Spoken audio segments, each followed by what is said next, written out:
me a god. You call me a god. You call me a god. Let's go. I'm about to go off like a weapon. Fuel to the top, got a filled up engine. In my thoughts, obsession. I will not stop, no, I'm never second guessing. I got a God complex. Haters love to hate, but I never feel pressed. Got a lot on my plate, but I never get stressed. I'll take all the pressure like I'm acing this test. Tear it up like I'm Jason. I see the world like it's ready for the taking. I see this place like a game I'm playing. Straight to the bank to collect my payments. No negotiations, it's my way, I was born impatient. And like a damn Freemason, I'll run this nation. You call me a god. You call me a god. You call me a god. You call me a god. I don't know how to stop. I just go till I drop. Whether it's working or shots, give it all that I got. You can watch me work in my element. Anyone in the way is irrelevant. You wanna cross me, cool, not intelligent. Cause I don't forget shit like an elephant. Go ahead and tempt me, put it on the line and you'll come up empty. If I got time, I'm deadly. Never caught off guard, no, I'm always ready. I got a hand real steady. Look me in the eye and you'll see no hezzy. About to get real messy. I'll put you in a grave 6 feet like Kenny. You call me a god. You call me a god. You call me a god.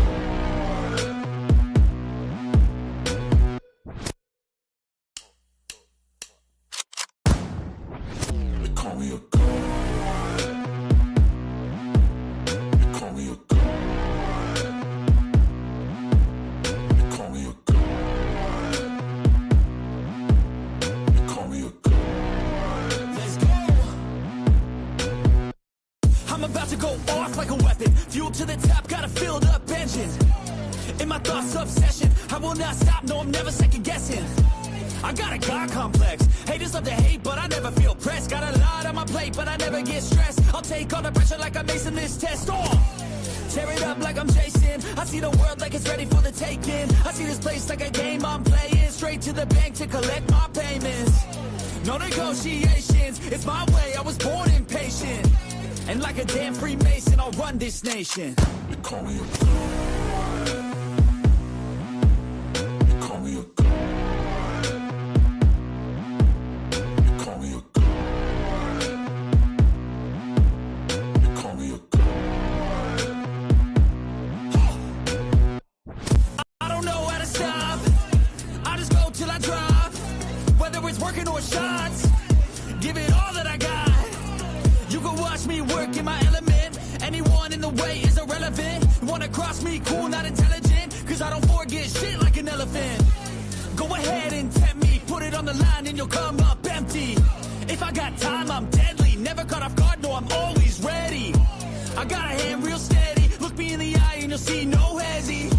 About to get real messy. I'll put you in a grave 6 feet like Kenny. You call me a god. You call me a god. You call me a god.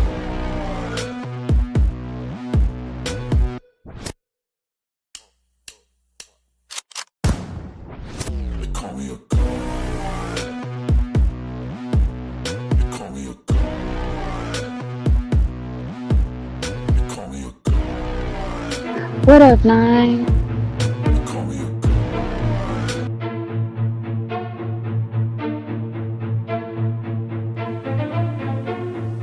Trapaholics Mixtapes.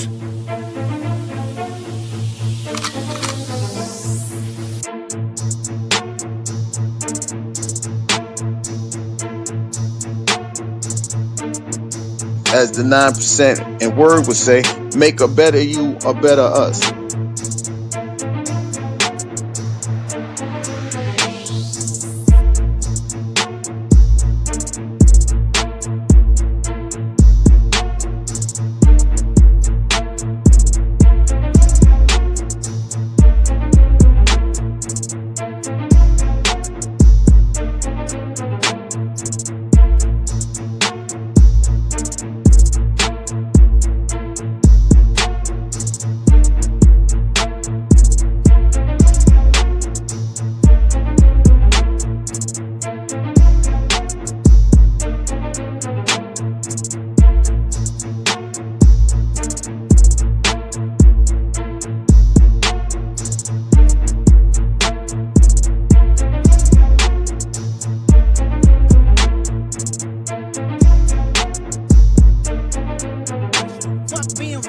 Give them what they ask for. Who do you think you are? I'm the word. Boy, man. I'm the one who put in the work. When I move, it's in a quick rumble. I will never ever fall, never stumble. And I don't need to be humble. Break down walls like Jericho crumble. What up, though?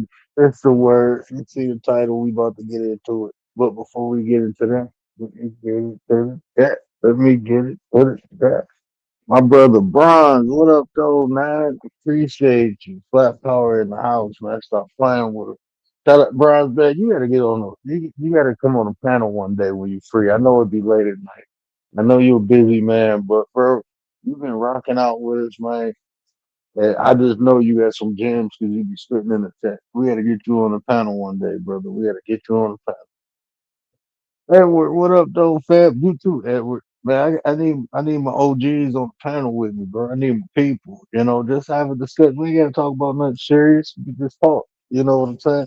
We can talk about some sports. We can talk about life. We can talk about the '90s, 2000. We can talk about anything, man. You know, just have like a I'm gonna do that probably one weekend. We're gonna have like we did that a couple times back in the day. We have like a ladies' night and a fellas' night where we can just sit back and just talk about this shit, just kicking the shit. That we all fam. Y'all be the ones supporting me, keeping the channel going. So I appreciate that. So shout out to y'all, man. Hey, man. Shout out to Commander, the lady of the nine.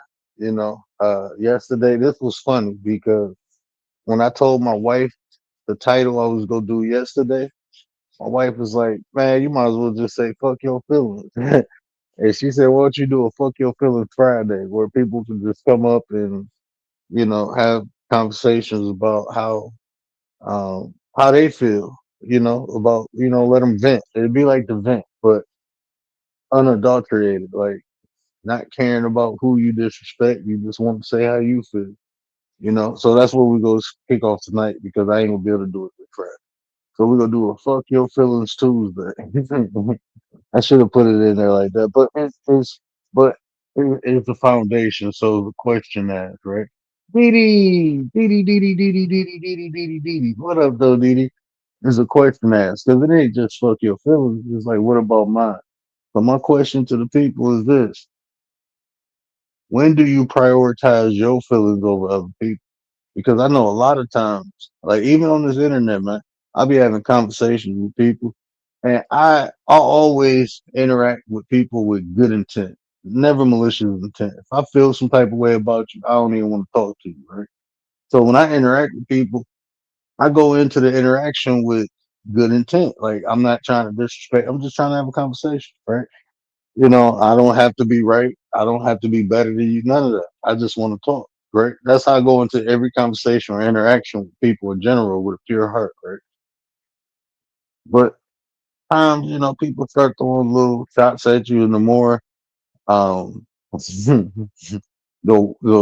more if they're a lexicon or if they have a wide vernacular, they throw condescending shots saying shit that you may think everybody don't understand, but shit, I'm a connoisseur of words, so I know what a lot of shit mean. I just don't use it, And the way people structure shit, all them little underlining jabs. When people do it, I ain't gonna lie, I feel some type of way, but I know the intent because a lot of times people be triggered or people be feeling some type of way, and that's how they vent. It don't bother me, but then when you get straight disrespectful, then it's like for me, like if you come out blatantly like disrespect, if you doing it underlining, I kind of look at you like you a pussy anyway. Like I don't really take you serious. Like if you gotta throw them underhands, like if you gonna say something, say it. If you gotta do all that condescending stuff, I don't take you serious. So it's like, okay, yeah, whatever. But when you come directly out, then it's fuck your feelings. That's how I interact with people, and that's my baseline. That's my standard. Because even when Jesus was on the cross, he said, "Father, forgive them, for they know not what they do." And for me to want, I intentionally try to be a better person. So sometimes I know I have to be better than the person I'm interacting with. Like I have to be the mature one. You know that old saying, be the mature one. You let it go, be the bigger person. I do that intentionally. I kind of live by that until I can't be the bigger person. Like when this confrontation, then when it's up is up, But other than that, like I said, all the little underlying stuff, I can let it go. And when I see people feel strongly about something, I don't bother it. You know what I'm saying? Like I don't, because I know people will get triggered. So, but that when you know better, you got to do better.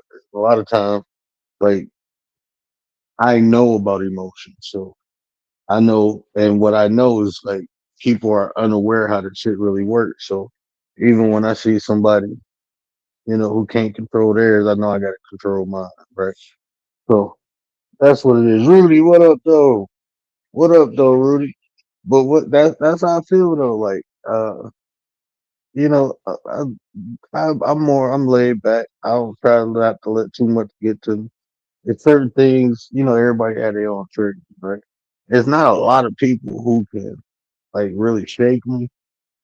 The people I care about the most, those are the people who can hurt you, right? Those are the people who can really hurt you, is the people you care about the most, right? So other than that, I'll be straight, right? Dealing with people, I'll be good. I'll be good. I let a lot of shit go. Sometimes I don't say nothing. Sometimes I let people know what they doing. But that's how I do it. But I was just thinking that like, at what point do you prioritize your feelings over other people? It's one thing about being humble and compassionate and stuff, but do you have a barometer, right? Do you have a standard where you prioritize your feelings over other people? Because like brother Gary always say, this is what Gary said: your attention does not trump people's feelings, right? Meaning, even time we can have conversation, and my intention may not be to hurt nobody's feelings, but just because I don't intend to, the shit I say, it still can. So at that point, do you recognize, like, damn, even though I didn't intend to make them feel some type of way, what I did made them feel some type of way? Like, how do you evaluate that? I ain't gonna lie to you. If it's something like superficial and people just being sensitive, then I can't do nothing about that. But if it's like a touchy subject, or I know like this is, people probably got emotions attached to it, then I can apologize because maybe I didn't know how to, what they've been through, or how they felt about this, and I said something that was, and I always check myself too, like, damn, was it inconsiderate? If I'm telling the truth, I'm telling the truth though. I can't apologize for the truth. If it's the truth, it's the truth. But if I know I'm on some bullshit, then yeah, that's how I look at it. My 33 brother, Mr. Gary, busted down Brown. What to do with the business is? Yeah, I'm gonna do some new emojis soon. I've been in the lab. I'm creating some new emojis. I know they've been a long time coming. I'm gonna take out some and add some new ones. I was trying to wait till we hit like 30 members. That way, I mean, the more members you get, the more emojis you can make. But it done dwindled down because I ain't been live, and just being honest, I ain't did too much for the members. So I gotta, yeah, we go get back into it. We gonna get back into it. Get some new emojis. I'm gonna have a couple members only stream when I create my schedule. I'm gonna create a schedule. I ain't gonna keep going live every night, and then because I can't go live every night. And if I really want to do a show, it takes time to develop it. So, but yeah. But when do you prioritize your feelings, your emotions over other people? Like some people, they do it all the time. It's fuck your feelings turned all the way up. That switch don't get turned off. That fuck your feelings switch. And I mean, if that's how they feel, that's how they feel, man. When people live in life, I don't think it's a right way or a wrong way to live. Whatever people choose to do, that's on them. It ain't for me to judge. I mean, If I see people doing something and it look beneficial to me, I pick it up. If I see some people doing something and it look detrimental, I just make sure to learn from their mistakes, learn from what they did. But the way people live is it the right way or the wrong way? I ain't worried about all that. I'm just worried about the way I live life. You know, that I don't know, but I'll be on my Buddha shit, bro. I'll be on that Buddha head, focusing on me. But yeah, but that's how I feel. And like, brother Gary always said, your intentions don't trump somebody's feelings. And that's true, 'cause no matter what you say or do, different people triggered by different things. And most people um, have that emotional override when it comes to interacting. I mean, like they can be all logical, but as soon as they trigger, that emotion take over. That emotion override all logical thinking, all critical thinking, all rational thinking. The emotions override any form of thinking. It can. I ain't gonna say with everybody. Some of us think through our emotions, but the average person, no. That's why the world is so violent. That's why the world is so violent. That's why the concept of disrespect is even relevant. Anytime you feel disrespected, oh yeah, you gonna get triggered. But that whole concept. Sport Mama, what up though? What up, Mama Nine? Appreciate you. Sport Mama in the house. My bad if I missed anybody. I'm literally chilling here on the couch rapping with y'all, man. But yeah, you know, ain't nobody got nothing to say about none of this, bro. Y'all ain't got nothing. Y'all ain't got no emotions. How y'all be feeling, bro?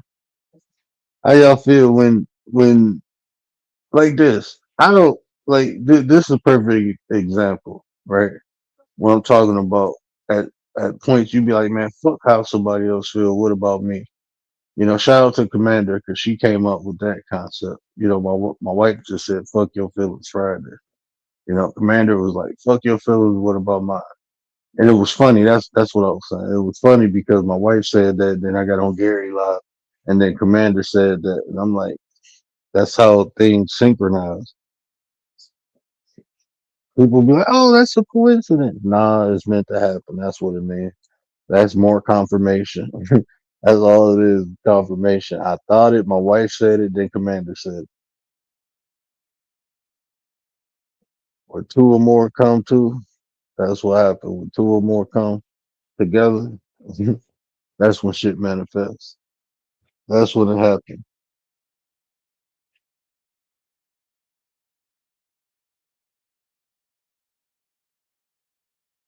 Mr. Buster Down Brown, what it do with the business is? What up, though? What up, though? What up, though? What was your question again? When do you prioritize your feelings over others? Like, do you have I don't know if you caught what I was saying when I came in, but I give you an example of what I'm talking about. So, like for me, right? Because I have a high emotional intelligence. Some things I let slide. Like it won't bother me because I know sometimes people get triggered or some people just want to be right. So the little condescending shots people throw at me a lot of time, I overlook it or let it go.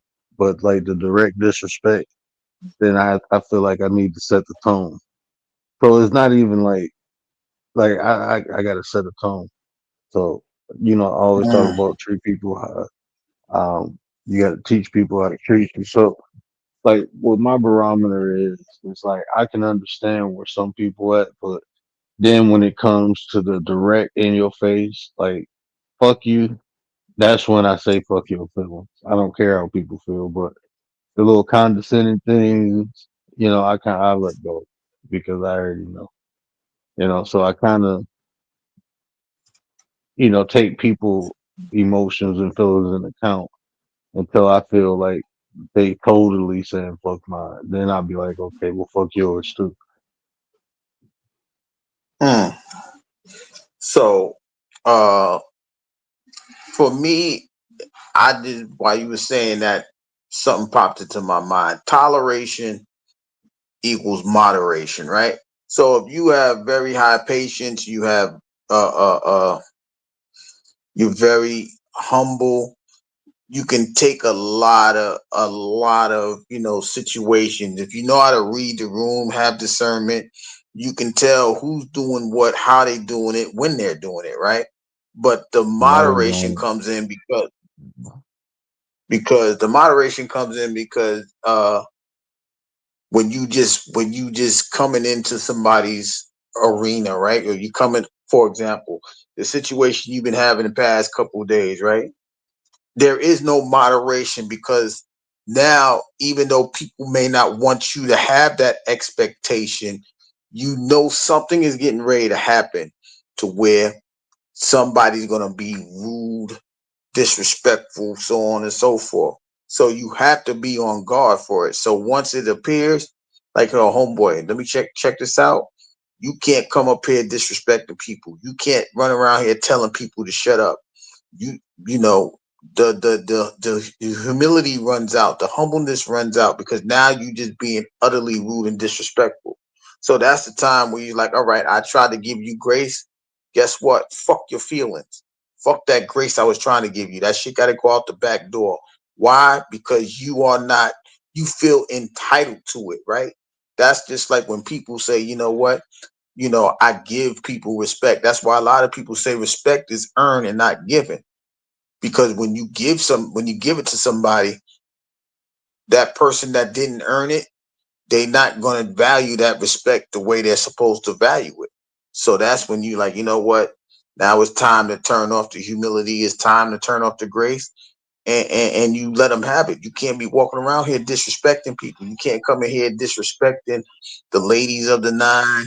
You can't come disrespect the host of the nine. And you definitely can't come and try to destroy the calm that you don't even know what the fuck is going on. So that's when you get into your feelings. That's when you get into your not rage, but you get frustrated. And that frustration, if you don't catch it, it can turn into something different. Oh, it's just straight wrath for me. I don't really well rage and wrath. So I enjoy rage. I channel it. Oh, I'm totally focused. My rage is focused on that one thing. It ain't just out of control. I control the chaos within me, and I channel that shit, bro. But no, I feel that though. Like when you saying like moderation and tolerance. Yeah, like I was trying to see how you would use the concept of moderation, but yeah, that was dope. Yeah, that was dope. Yeah, I just think, you know, I don't think people really take people's feelings into consideration a lot. I don't really think. I think people prioritize their feelings over other people, which is not wrong. I mean, I don't think it's wrong. But I just think something comes with it. Because like I said, a lot of times I go into every interaction thinking no matter what happened, I'm gonna be the bigger person. So even when I go off on somebody, if you really listen to what I'm saying, I'm going off on you, but I'm giving your ass advice too. Yeah, your mama used to whoop you and say I love you at the same time. That's what I do. Yeah, those are the crazy punishments, right? But even if you go about it that way, right? You know what I mean? Like you doing things out of love. Some like like you said, some like I always say, sometimes you have to be selfish with yourself, right? Meaning you can't keep Mm. pouring into people. So when you understand that you can't pour into people, you have to be like, when we talk about observation, we ain't just talking about what you see, right? Y'all see two avatars having a conversation. That's not the only part of observation. Observation, you got to listen, you got to be attentive, you got to know, You have to understand the words that are coming out of the people's mouth, so that way you can dissect and say, okay, well, that's a good point. That's not a good point. But because we living in a minute situation, meaning we only take words and we simplify it to a one particular point. When you say observation, people just looking at a thing. No, you got to listen to a thing. You got to understand a thing. You got to perceive a thing, right? It's not about visual a visual vision, right? It's about you understanding what's being said. What is the content? What is the context of what's being said, right? So when you go about it that way, you understand if somebody's coming disrespectfully. You understand if somebody's trying to throw, what is that, subliminal? What's the other word you use? What is that? High minimums, whatever the hell it is, right? You understand when You people know, basically you whatever the understand when hell it people trying to take shots, right? And that's what is. I'm saying. Yeah. Mm-mm. You know what I mean? You have to understand what's going on around you. If you don't understand what's going on around you, then you're going to be lost, and then you're going to be defensive, and then you're going to get, most people get emotional because they don't know how to defend themselves without their emotions, right? You know what I mean? So Mhm. that's another way, you got to say, you know what, man? If you're not giving that, if you're not reciprocating, man, I'm not giving it back. So once again, fuck your feelings.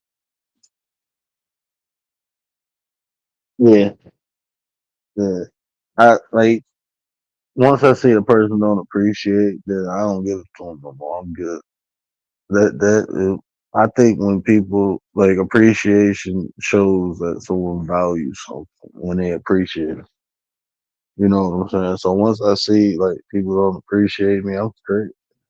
Like I'm willing to pour into people, help people, do whatever. But once I see it, it's like, well, if you don't want it, then I ain't gonna give it to you. I ain't forcing myself on nobody. I'm good on that shit. You know, I'm good on that. But that's what I was when you had started off like, when people don't, when you pour into people and they don't reciprocate it.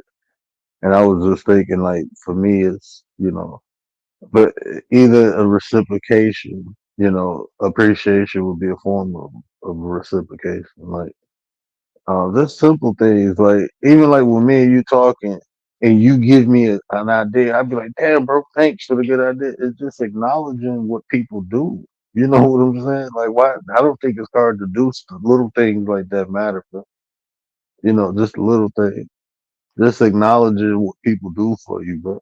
If somebody gave you a good idea, if somebody put you on game on something, I mean, why not tell them thank you?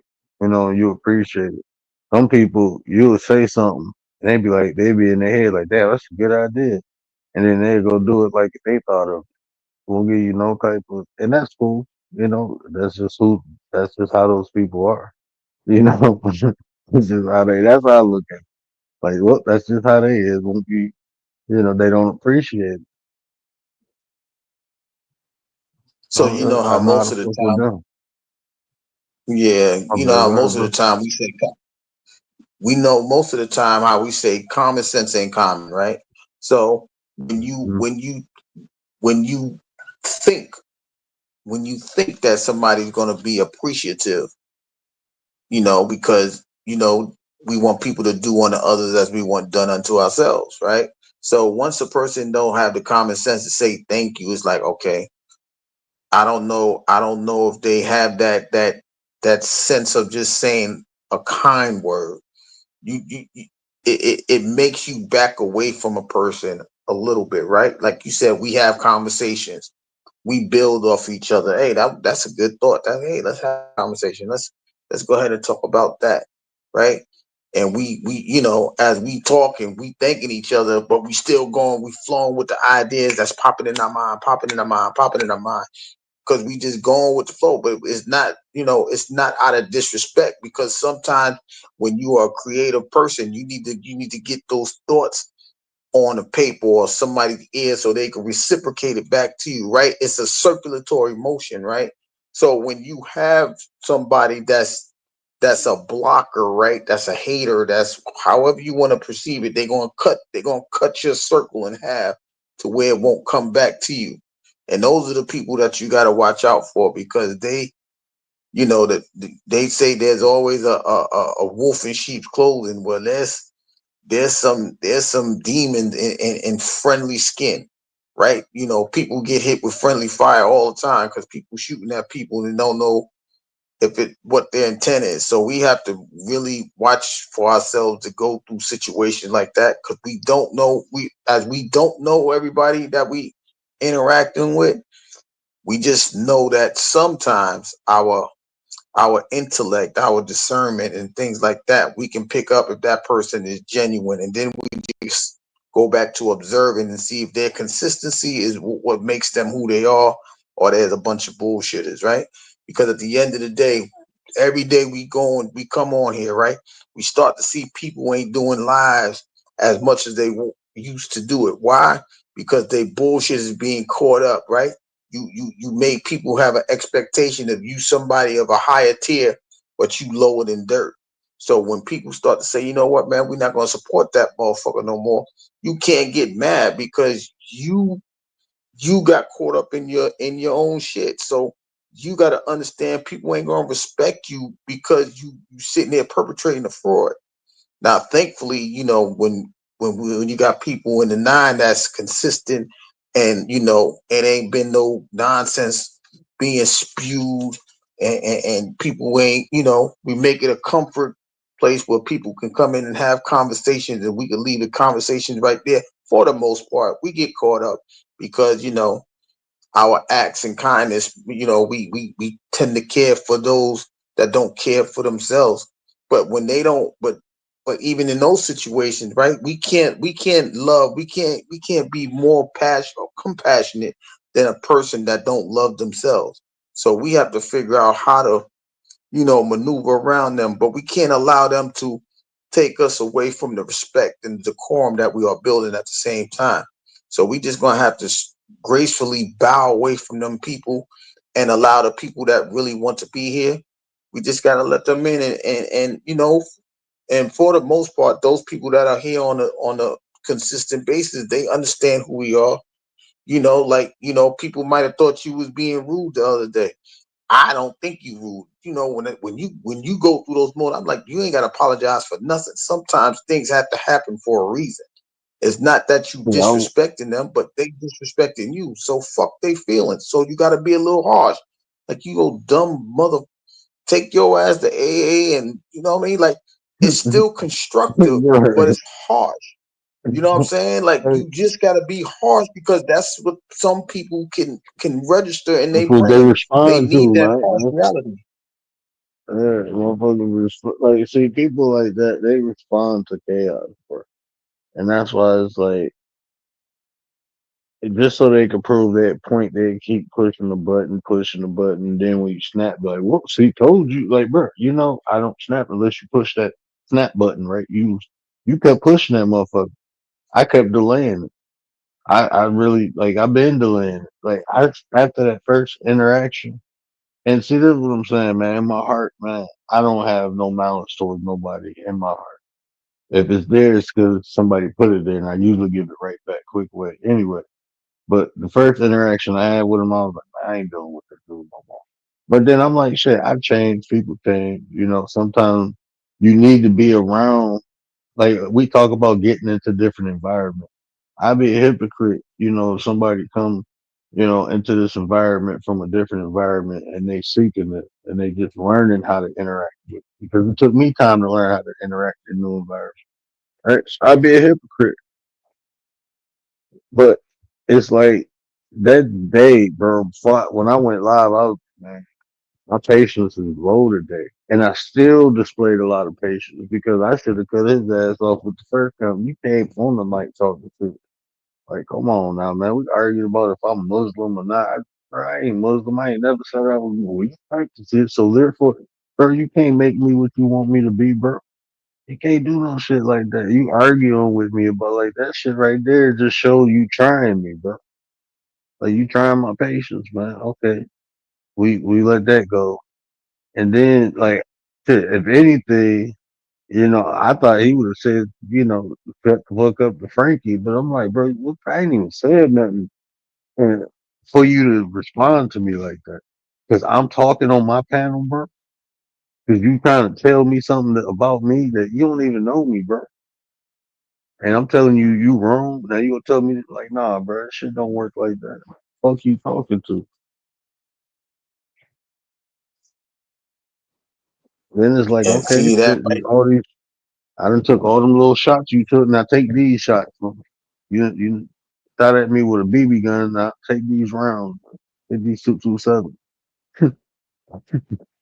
and that goes right back to what we were saying earlier, like how you say we don't care what his intent was. Oh, that's my normal speech. That's how I talk to people. This is not your territory to be speaking like that. You got to adjust. You got to improve. You got to adapt to whatever situation you in, or whatever channel you in, or wherever area you in. You can't be running around and be disrespectful, right? Just because you got a avatar, man. Somebody might be trying to find you just because you was being disrespectful, right? We hear how people, are pulling up on people, losing their freedom. Some people losing their lives all over a common disrespectful conversation, right? Because they think this is common. That's not common. It's irregular. It's foolish, because if you want respect, you gotta give respect.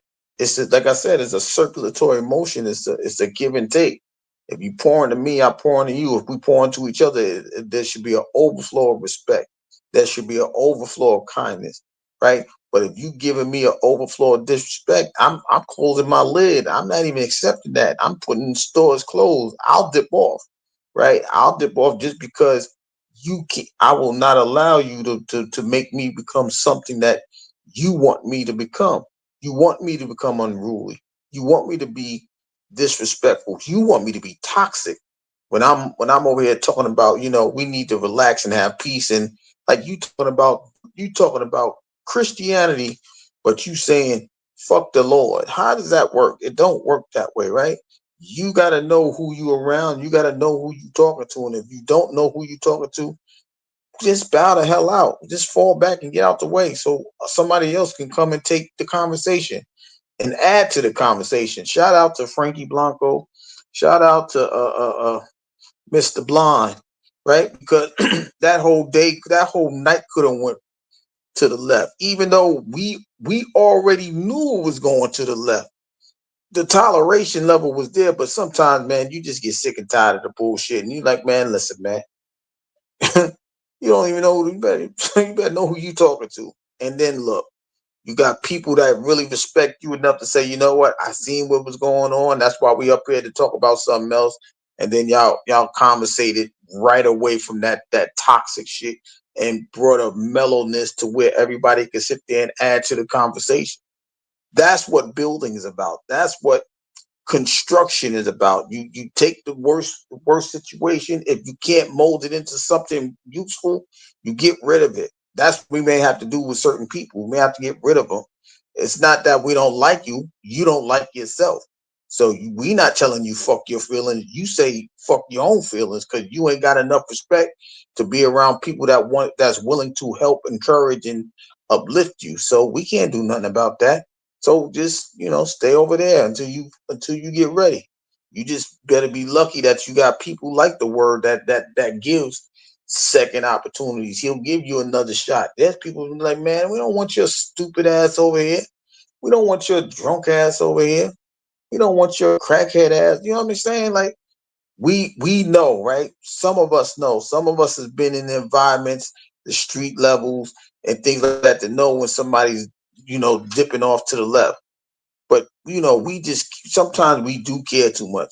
But sometimes we gotta have to turn that off because somebody's trying to make our kindness a weakness, and that can't be allowed.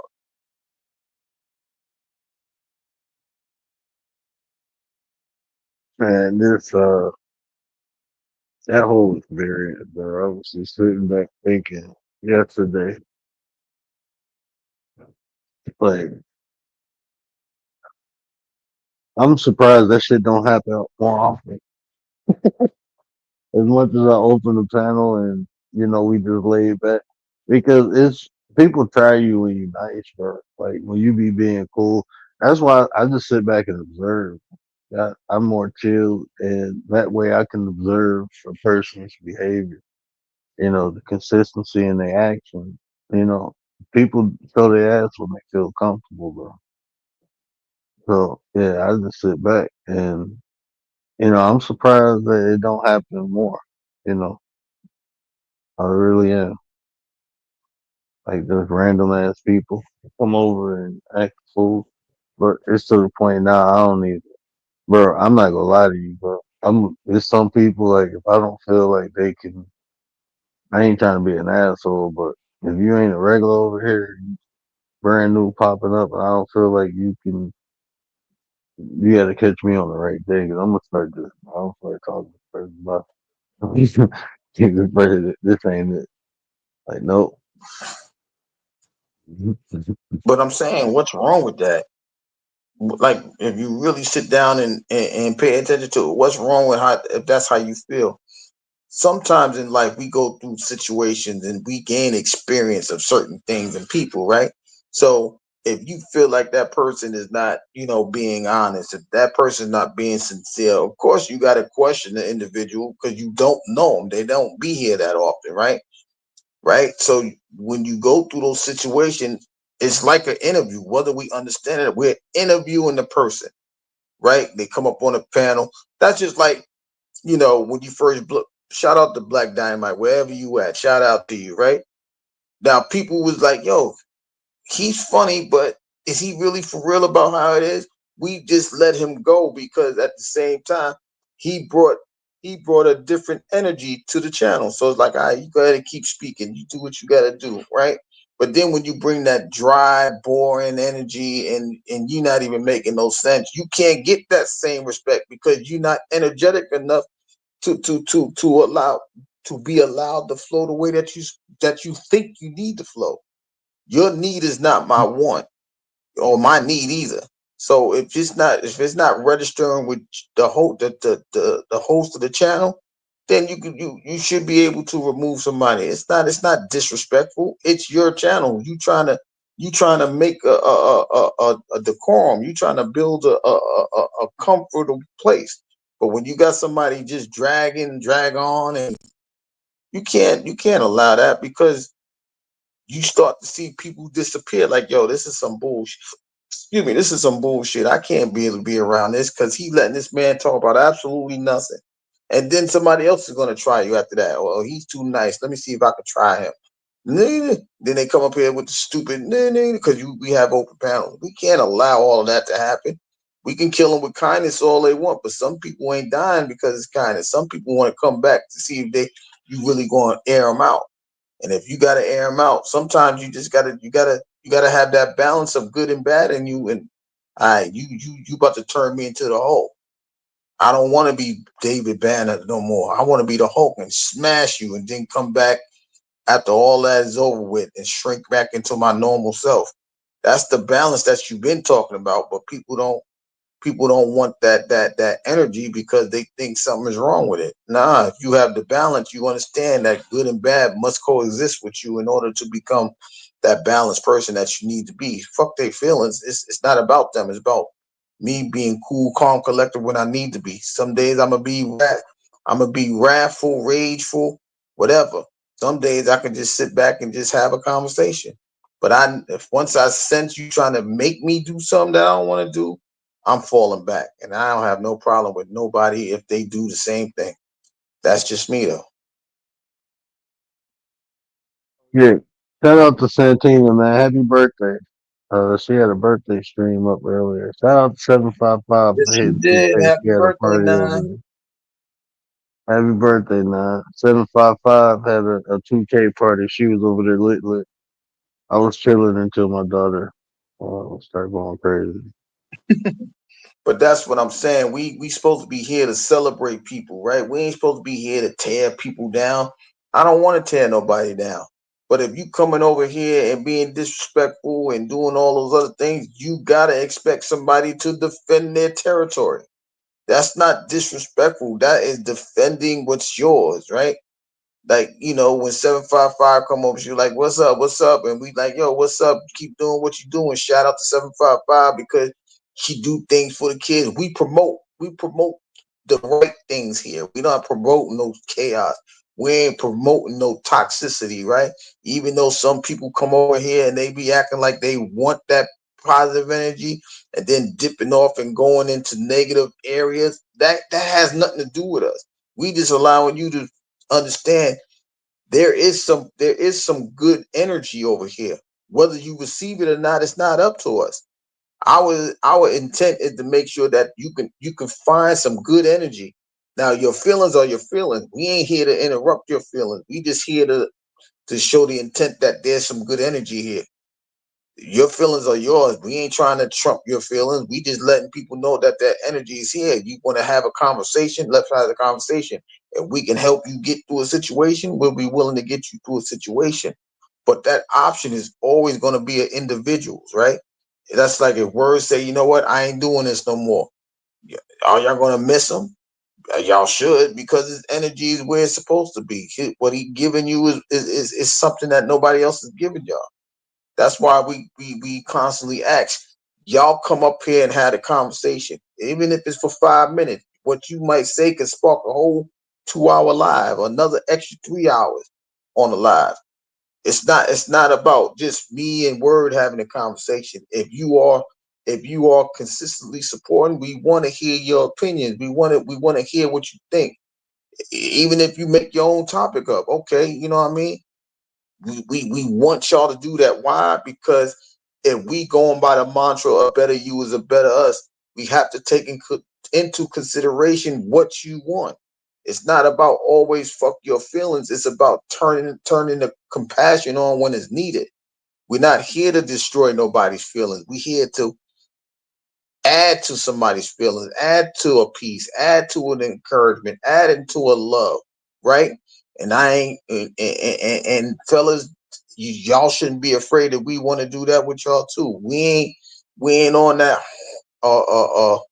phobia of same situations. We ain't on that, right? But what we are telling you, we on the same level as far as you building the man up and not being worried about having a phobia being placed in your name or a phobia put on your back as a jacket. We ain't worried about none of that. We want the best for y'all. I mean, I'm pretty sure he says the same thing, but I'm saying it because that's what we do. That's what we consistently talk about in the 9%. That's what we here for. The doors is open. Now you gotta be willing to come in, take your shoes off and feel comfortable. And if you need more time, we'll give it to you. But it's up to you. It's not up to us. So, y'all just gotta take it where it's at.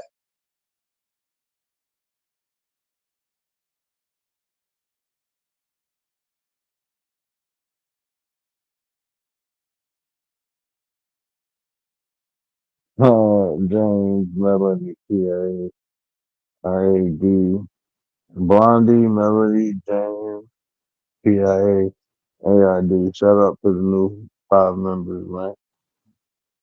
Shout out to y'all. I just want to Mm, run over there and get you 755 gifted some, so I'm like, let me get some. I mean, you get like 10 a month, so I try to gift at mhm. least when I remember. I wish you can That's pick what I'm. and choose who you gifted to, but it just be like random. It'd be But shout random. out to y'all, man. Yeah, Congratulations, y'all. Welcome to the membership. But that's what I'm yeah, saying. When you sitting there, you pouring and pouring and pouring, you know, I'm like, I can't worry about everybody's feelings, right? But I can damn sure appreciate someone's effort, right? When you got somebody that's sitting here, trying to do mentorships, when you sitting there trying to, you got people doing advice when they profession is life coaching and they willing to take the time and make energy for you to become a better person. Some things just need to be appreciated. Some things just need to be said. You know what, man? Shout out to you. Appreciate you, man. We love you. Right? You just got so many people just that want to be bush watching and or as you would say, in the raptures. There ain't no need for you to be in the raptures, man. We need to come together. We need to figure out if we all on the same umbrella. Why are we all buying $5 umbrellas? The umbrella's big enough for all of us to work. If you want to eat, we can feed you, right? However you want to look at it, we can feed one another. We only need five fish and two loaves. That's all we really need. We going to stretch this thing out. But you got so many people want to be individuals that they want to be right and all of this other nonsense instead of it being right. This is why we keep going in this circular motion of doom and gloom because everybody wants to be right. I don't want to be right for the millionth time. It's not about me being right. It's about it being right. Making people see that, they could come in and add constructively to a situation. That's what we want to do. If y'all want to be right, that's why y'all got your own channel. But over here, we're willing to do whatever we need to do to show that we can work with any and everybody. If that's what y'all want. If that's not what y'all want, that's a y'all thing. It's not our feelings being hurt because we're gonna continue to do what we need to do. So like I said, the doors is open. Whoever there is, just come in, come on the panel, have a conversation. If we can build with you, we will build with you. If you want this, we can allow you. We can all do the same thing. But if not, we just gonna have to continuously be who we are. It's not a fault and it's not shameful. It's just who we are. Yeah, bro. That's why I open a panel. Yeah, I don't really look at shit as right or wrong. Because what's right for you can be wrong for me, and what's right for me can be wrong for you. So I just be interested. I'd be more or less interested in hearing people, how people think, and to comprehend why they or understand why they think that way. It'll take time to get a comprehension, but I'd be more interested in hearing how people think and breaking down why I think. And if it's something that I can add to it, then I give them a suggestion. But other than that, I don't really care. But it be people like they just have their point or the way they say shit just has to be right compared to someone else's. That shit weird, bro. And people don't be knowing, like, bro, it'd be so many people seeking validation for the way they feel about things, and they not aware of that. Like that's what they're doing. Like that's why you're so adamant about this. Like, nah, bro. If you believe in this, if you know that shit, like when we talk about belief, if you believe in something, you always gonna have that internal conflict about that concept of whatever. But when you know it, then you don't give a fuck, bro. You don't give a fuck if somebody agree or disagree. Not when you know that shit, because you know when you know something, you know other people don't know it. You know other people ain't gonna get it. Some people will get it, some people ain't. Because whatever you know, it took you time to know it, right? So that process in itself shows you, like, look, man, it took me a while to get it, so I know it's gonna take other people. Hold on, hello, hey, baby, you want chocolate?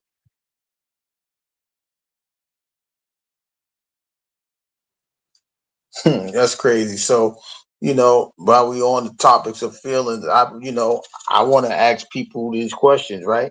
Why do we fear improvement, right? Is we, the feeling of worryation can be a blocker as far as, growth and improvement. But why do we fear the growth and improvement? Are we fearing this because there's people, we worry about other people's feelings? This is why we have this topic today, right? Because if we need to do something for ourselves, we can't keep worrying about everybody else's feelings, right? Like I said earlier, sometimes you got to be selfish with yourself and say, you know what? It doesn't matter if you think I'm soft for wanting to improve myself. It doesn't matter if you think I'm weak because I want to make a solution more understandable for somebody else to use in order for them to pick themselves up. The question is, why are you so fearful that people are coming up? And that's the thing that we have to worry about going forward. Stop worrying about other people's feelings, and sometimes you got to check your own. If you don't check your own, then you you're gonna be in servitude because You allowing people to control your emotions and control your ideas and control your thought process, and you can't go nowhere in that process but down. My bad. You know, sometimes I be able to put I be able to put the shit on mute. My wife and my sister. He say some crazy shit. I be like, babe, I'm on live. She be like, I don't care. I'm your wife. We married. She's like, okay, then. You know. It's a Shout out to level of Mrs. Word. decorum, hon. She only gave me the five. But and see, it's like you teach somebody something, bro, and they just run with it, and that's what she did because she used to be all, um, she used to, man, she a beast now. I ain't gonna say she was like timid or nothing like that. She was like just reserved. Now she like, fuck it. What you gonna do? Yeah, I got this big well, monster next to me. What you gonna do? She got that confidence. She yeah, can but say and she's do whatever the hell also she want because I'm behind her.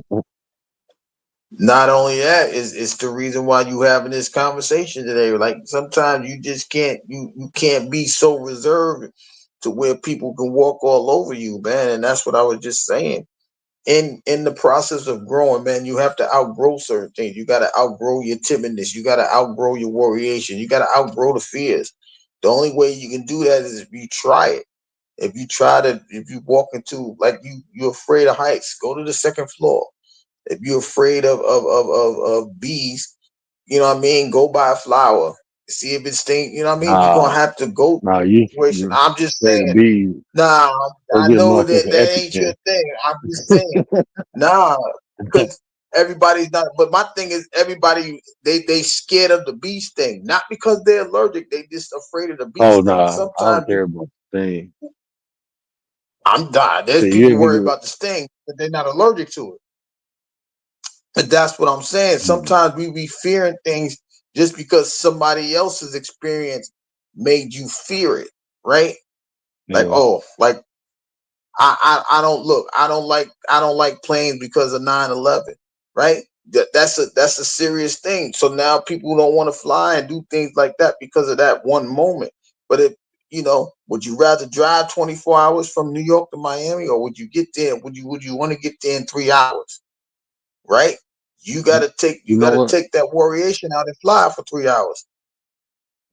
Like what you just said, I had a friend who didn't start driving until she was 25 because she got in a car accident when she was younger and she was just afraid to like be in cars. She used to catch the bus all the time. And then I told her, I was like, look, man, you know, accidents happen all the time. Like I was in five, but check this out. You wasn't even driving. If you drive, if you learn how to drive now, you're in control. She's been driving ever since. She didn't think of it that way. She was just afraid because she was in a car accident. So cars crash, accidents happen, yeah. But now you in control. So that concept in itself, when you afraid of things, take control. Like I was saying, like I'm allergic to bees. I get stung by them bitches. I can't breathe. That shit, you know, I'm anaphylactic. That shit will close my air pipe up. So I if I got understand. an Yeah. EpiPen, then I'm good. You know, if I got an EpiPen, so that's what I'm saying. Like when I was telling dude, like, bro, it's no point of fearing nothing in life, bro. Just prepare yourself for that shit, bro.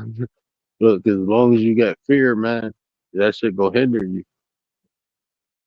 That shit, fear do so much crazy shit. That shit'll push you away from your own destiny in life, bro. That shit'll push you away from your own greatness because you're afraid. And then when you have to encounter the shit and you experience, you be like, damn, that wasn't even bad.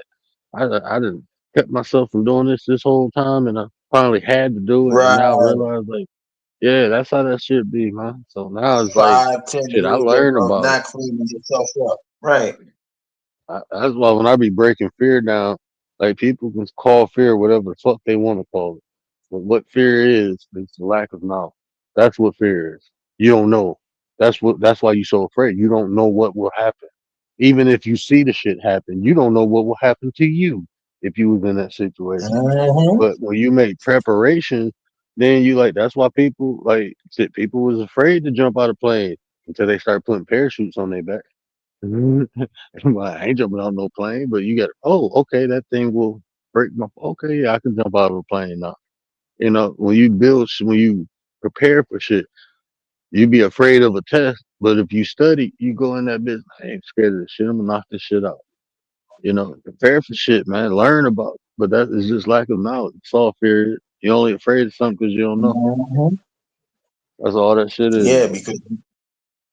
because people don't understand fear is a feeling, right? They y'all want to say it's an emotion, we gonna say it's a feeling. Why is it a feeling? Because it's stopping you from going forward into doing something, right? Now just imagine if somebody Mm. watched the movie Titanic, right? And they see all those people go over the boat.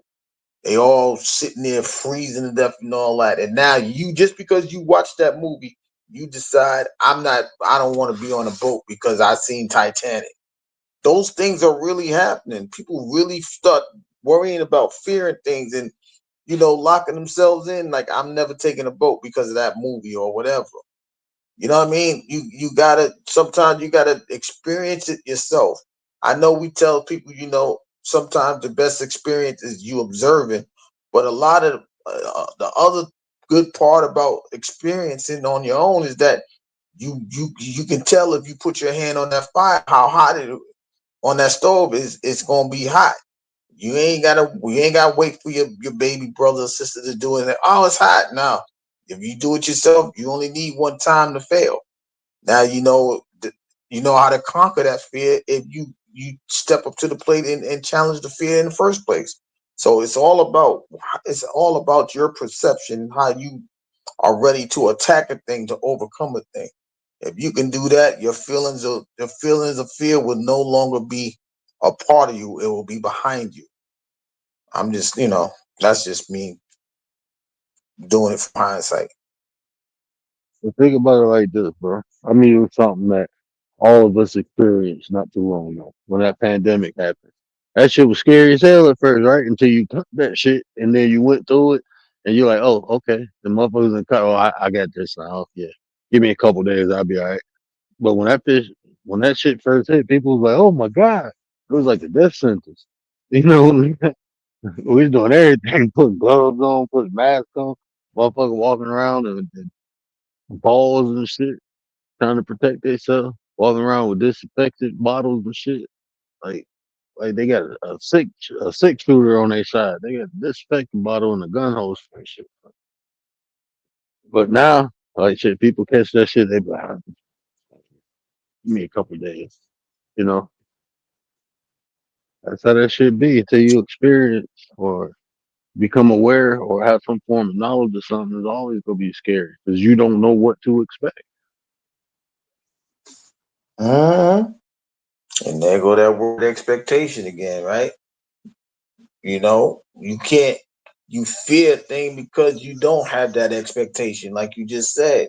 And instead of you saying, what's the worst that could happen, right?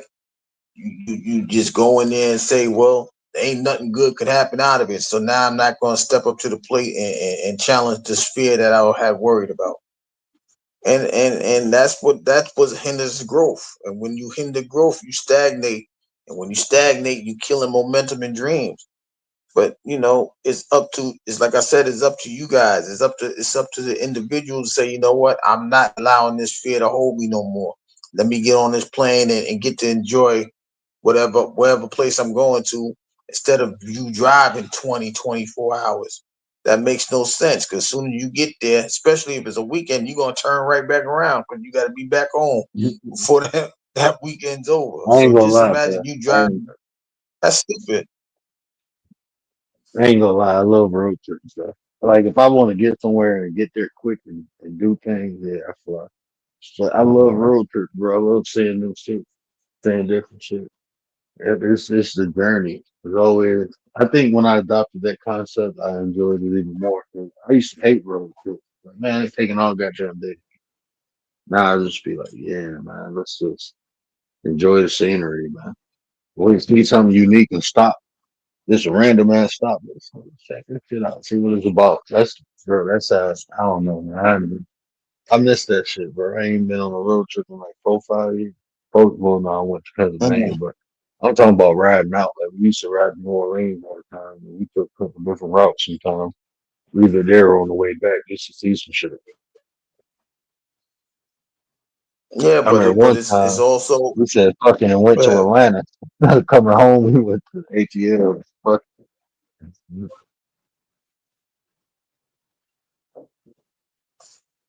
and that's what I'm saying, right? Because you get to experience some things, but it's more of a you not taking that. If you taking that trip by yourself, it's one thing, right? But if you got somebody in the car with you, it's about you having the moment with that individual, right? If it's somebody Mm-hmm. of especially if it's somebody you like, right? I'll give you an example. So me driving from New York to Georgia is 14 hours, but I'm getting to have conversation with the kids, right? At the same time, one is a teenager, you got a couple that's like 8 and 9.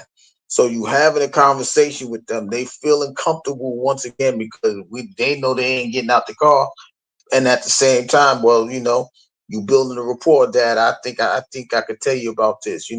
My son explaining to me, he in his first relationship at 15. I'm like, well, you just got to be careful. All I'm gonna do is tell you as simple as this: no means no, and protect yourself. I can't say it the way I want to say it because you got your sisters in the car, but understand we'll have that conversation when we pull up, right? No is no, and protect yourself. That's the look. Do y'all want to say that's the birds and the bees? That's what it is. But I'm just telling you the simplest way to not get yourself caught up. No is no. Even if you say no, it's no. And if you're gonna do it to protect yourself, you have those conversations about, dang, I didn't really look at it. Of course you ain't looking at it. This is a new experience for you. But that's the time for you to build when you driving, right? But if you're trying to get somewhere to enjoy the time where you need to go, you're not gonna want to take that road trip. You want to get down there and enjoy the scenery. You know what I mean? That's like somebody saying I'm a drive to Vegas. That's like 2 3 days. And nobody got 2 or 3 days to be driving to Vegas, and then you get there, and then like that's crazy. But you got to be ready to remove the fear of flying if that's what's holding you back. Because if you go across country, obviously that's a scenic route. So you must want to do that. Now, if you fear the plane, that's not you wanting to do that. You just fear the plane. You got to figure out a way to not to over well, how would you say it? Not overcome it, but to understand that it's not as bad as you think. But in a way that's still overcoming it because it's something that you wouldn't have done before. But now that you experienced it yourself, it's not as bad as you feel. So now you can go ahead and take the quicker route instead of going around in circles. Hey, you got 5 people in your chat. They quiet as shit. Ain't nobody even typing stuff support mom. Why y'all so quiet, man? Y'all don't like words. Y'all supporting Gary in silence. Let me start talking shit while I bring people away. I got a habit of that, bro. I don't know. Either you hate me or love me. Bro. That's just what it is. I can't do nothing about it. But man, y'all feel free to I chat, man. don't, I'm one of the most cool, easygoing people on the planet, bro. I don't even know who's in the chat. Ain't nobody type over there but me and Sport. Oh, there you I was go. just being petty for a I minute. see it now. I was just being petty. But no man. Uh, Hey ain't y'all people in the chat being quiet in the bushes up in the rafters, man. When do y'all prioritize your feelings over other people? Listen, I mean, let's have a conversation because shit. This is why I like having conversations like this because you get more tools, If you understand why people do stuff, shit, it might make sense. Like, damn, I've been doing it wrong. I could have been doing it like this. That's why I like having conversations and hearing different perspectives, right? Because it ain't no one way to do something, bro. There's always multiple routes, bro. You got multiple routes to everything, even in, I don't know, metaphysical into the body and shit. But it ain't no one way to get yeah. to something, bro. And that's the problem. Like, shit, we might be only exposed to one way and it ain't working for us, but we hear somebody else's way and then we incorporate that. Like, oh shit, okay, that worked for me.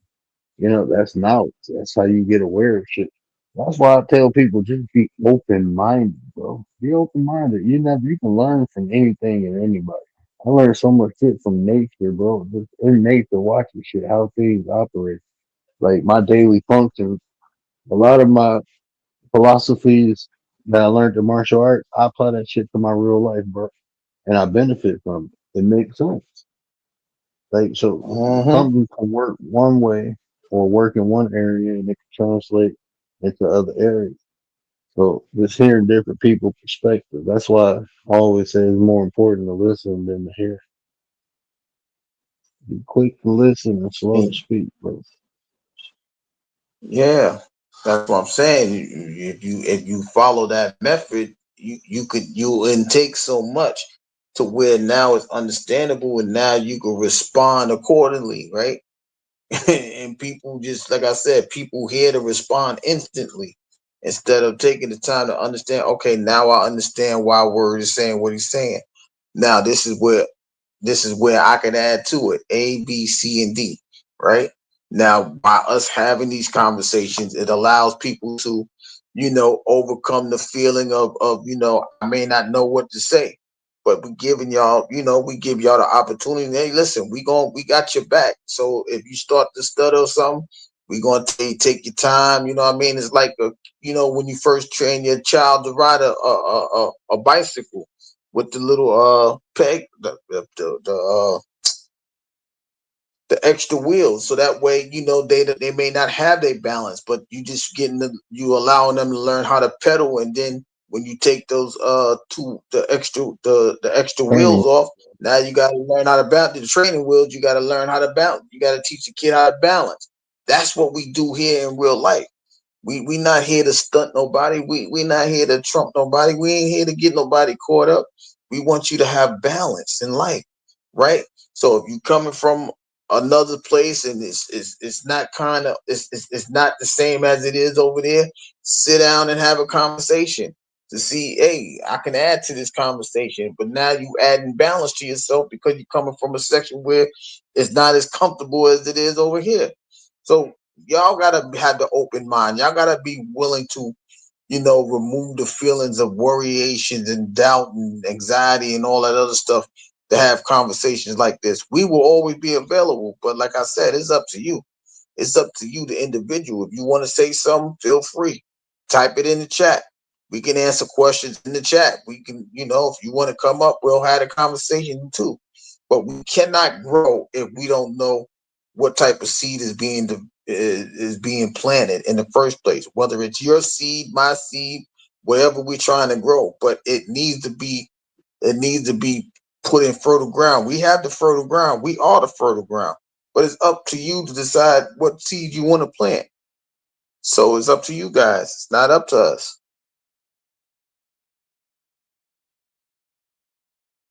Yeah, bro. Yeah, I was just curious. I thought I had more people participate in this conversation because this is something I think, um, like I said, even with me, bro, I know a lot of times on here I be, too nonchalant or laid back and shit. And it was times people get upset, like, bro, they throwing shots. I'd be like, nah, it's cool, bro. I done had people do subliminal. I don't care about none of that shit. That shit to me, like when people do subliminal, that shit to me, like you weak as fuck anyway. You can't just say it. I mean, say that shit from your chest. That's how I be feeling. Like if I want to say something, I'm gonna say it. And when I say it, I mean that shit, bro. I say when I say it, I let a lot of shit go, but when I want to say something, oh no, I say it. 'Cause I don't feel like nobody can do shit about it anyway. So I'm gonna say what I want when I want to, but I'm respectful, and I'm considerate of other people's feelings and emotions. So I just don't say the first thing or anything that come to my mind. I check myself with that shit a lot. Like, damn, why you thinking about Yeah. that person like that? Or why you looking at this person? I be checking myself, bro. Like, because look, this my rule, bro. I got a rule. Like, I don't create assumptions on people. I let people show me who they are. So even if I see a person displaying a particular behavior, I just don't assume they that way. I always look at the consistency. Now, if they just like that all the time, then that's who they are. But a lot of times shit happens, it'd be some type of outside stimulant to make people react or respond a certain way. So, I always take that in consideration because I know I can be triggered. Like everybody has triggers, but everybody has triggers. And if you trigger, then you trigger. PIA, what up, though? Appreciate you, Yeah, sis. what's happening? Appreciate you. You know, So I always take that in and consideration.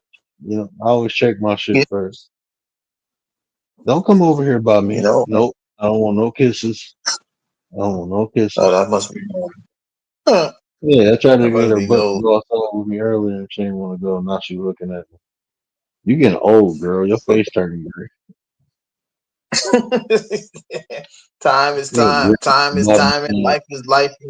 Things are getting real out there. But that, like I said, I don't want nobody to feel like, when you come over here, you don't you have nothing to fear, right? We just want y'all to be comfortable. We just want y'all to have the conversation. We want y'all to understand that you guys are important to us, right? We're not trying to say that your feelings don't matter, even though the title may say that. We saying sometimes you gotta not worry about another person's feeling and say what you need to say, right? Like, yo, you know what? I agree with this one, or I disagree with you because this, and this. And then you can add to the conversation. You may help us understand why we're wrong, right? There's nothing wrong with Mhm. improving yourself. But the only thing is you have to help us improve because if we keep going by the way we going, we may not never see the wrong that we doing. But we need y'all to participate because you guys is just important. Without you, there can't be an us. That's why we say a better you is a better us. Because without you, I mean, we can go ahead and do things on our own. That's not what I'm saying. But you help us to become better people because your input, your ideas, your thought process can help us to see things in a different from a different perspective. We got different lenses. You on the outside looking in. That's the only time that the outside looking in really matters because you get to look inside of a situation and say, well, I think, in my experience, I can do A, B, and C. Well, we never looked at that. If we apply that to our lives and we become better, you just made us better and you made yourself better. That's why we saying participation is a key. But we don't want y'all to feel afraid to worry about, how people going to perceive you. We just want you to feel comfortable enough to come up and say what you need to say because you can help us become better people. That's just the way it is. Shout out to PIA. Yeah, I get the 5 memberships and you got one, so appreciate the support. Appreciate the support.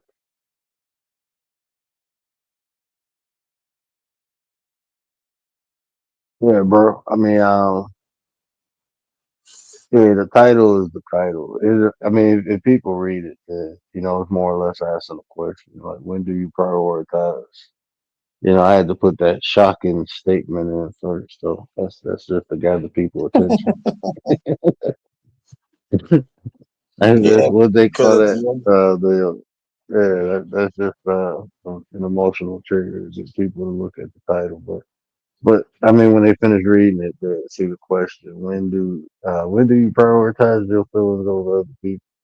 Like, cause I'm probably more passive um than most people, and that's because just the emotional intelligence, and I can understand, and I got a high level of empathy too. So it's shit I let just slide and dismiss and move forward too. When others might not. Nope, get away from me. No, I'm mad at you. No, and you better not jump on my couch. I guess you gonna sit right up under me now. Okay, yeah, whatever. Listen, Ma, what up, though, sis? What up, Nine? Appreciate you. Appreciate you. Yeah, I just know I'd be more laid back. As I was telling my wife today, like she was talking about, yeah, they about to burn all this food, and I'm like, man, they do that shit all the time, man. He's like, that don't make you mad. I'm like, man, I ain't getting mad at shit I can't do nothing about. I'm straight. I'm just not. I know people feel some type of way about all this stuff happening in the world, but shit, I don't. I can't do nothing about it. I ain't about to feel no type of way. That shit go drain me. I'm good. I got my own shit to worry about. There's a lot of stuff there's a lot of stuff going on in the world, but there's a lot. Um, oh yeah, we good, Missing Mom. We good tonight. We good tonight. Yeah, we chill. Yeah, I had a couple crazy nights. I had 2 crazy days, man. I don't know if, I don't know if you know Dub, man. Dub was over here. I had to go off on him, but he cool. I ain't fucking with him no more. But he cool. He cool wherever he at. I wish the best for him. Hope he get his shit Uh-uh. together. Fuck with We that ain't dude. we ain't we ain't, listen, we ain't avoiding the question of the night. The question of the night is Mr. Mod. I heard you wanted to be a 9. What's going on? Is that factual? I need to know. Gary putting you on the spot. Gary put you on the spot, Mr. Mott. I wouldn't take that from him. I would not take that from Gary. I wouldn't take it from me either, but I'm just saying if that's what I mean, I'm just asking the question because And Mr. I Mott, heard it, and then I heard it, and then I was for real, and I'm like, nobody spoke, nobody else said nothing about it. I'm just trying to get understanding. if he answers your question right there. Craig, my brother, what up, though?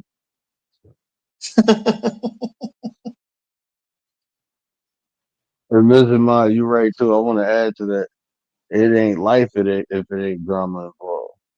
Shit, life in general. Drama all through life, man. I was watching some squirrels beefing earlier. Like, man, the squirrels out here beefing, bro. They really fighting. Like, bro. Yeah, they fighting over possession.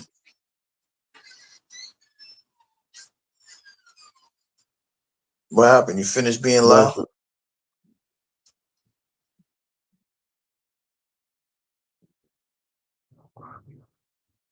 my boy Craig. Tree rats, man. Squirrels are like some of the coolest animals to me, bro. I don't know why. They just kind of look. I don't know. Maybe because Chippendales wasn't squirrels; they was chipmunks. But I think that's why I like squirrels because Chippendales from when I was a kid. This is Chippendale Rescue Ranger. Chippendale. Yeah, I think that's why I like squirrels now. Because when I was little, I used to think chipmunks were squirrels. I ain't know it was different. They all tree rats. They all some type of rodent. So hey, they cousins. Bro, how you gonna sit right by my feet knowing I can't get up without stepping on you? Don't look at me like that. uh, but on some real stuff, you know what I mean? Like, I don't like the more the merrier for me, right? I'm going back to what Mrs. Maz said. The more the merrier. If you can help, like shout out to Mrs. Maz because even in her conversation, they be going to the extreme sometimes. They want to challenge the new people. That's what's up. But if you hold your own, even that conversation I had on our panel, I think it made me a whole lot better. It allowed me to embrace new ideas and new situations, even if you don't agree with it. The fact that you having the conversation, it allows people to select. You know, if not about who's being right or anything like that, it adds to if it works for me, let me add that to my life, and there was many different viewpoints. So, you know, when you come into a group like this or you ask to be in a group like this, that's what it's all about. You allowing people to improve themselves. And, like I said, even though Miss Ahmad has, many different conversations and in many different viewpoints, it adds to people's growth. So shout out to her.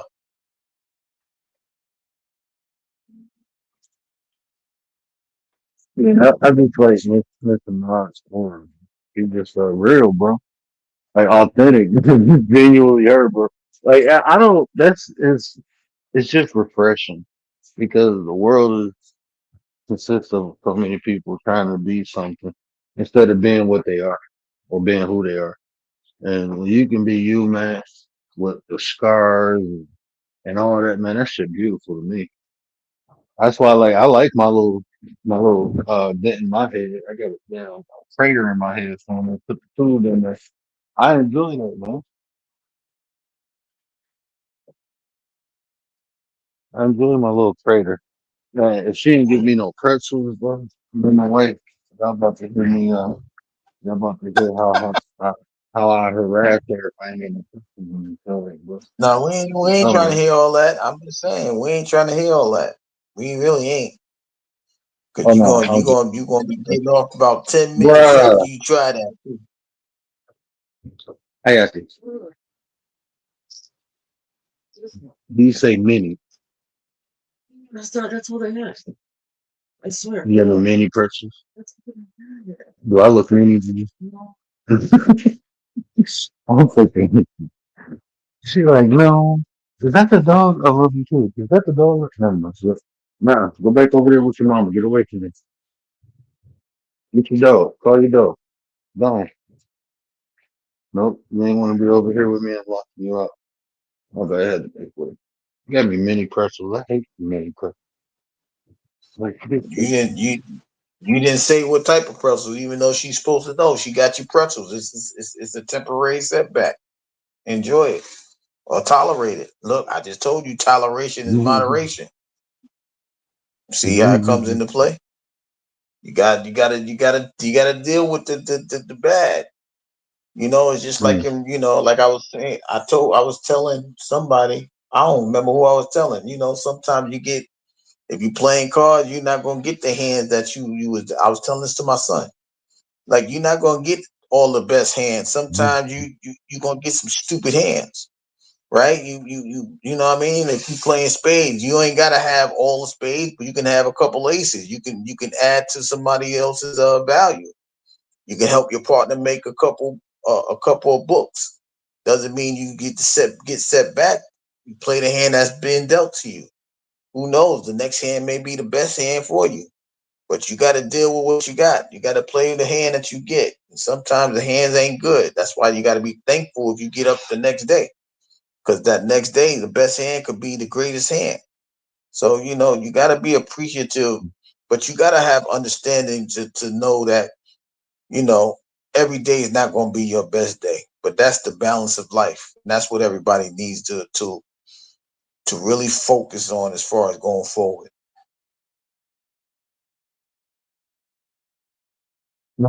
Sometimes you just gotta tell people how it is, man.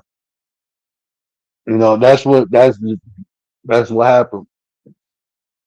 You be all considerate of other people's feelings and shit, and then they say fuck your feelings, and you reciprocate it. Just reciprocate it. Uh, But no, I I feel don't that. know. I I know. feel that though.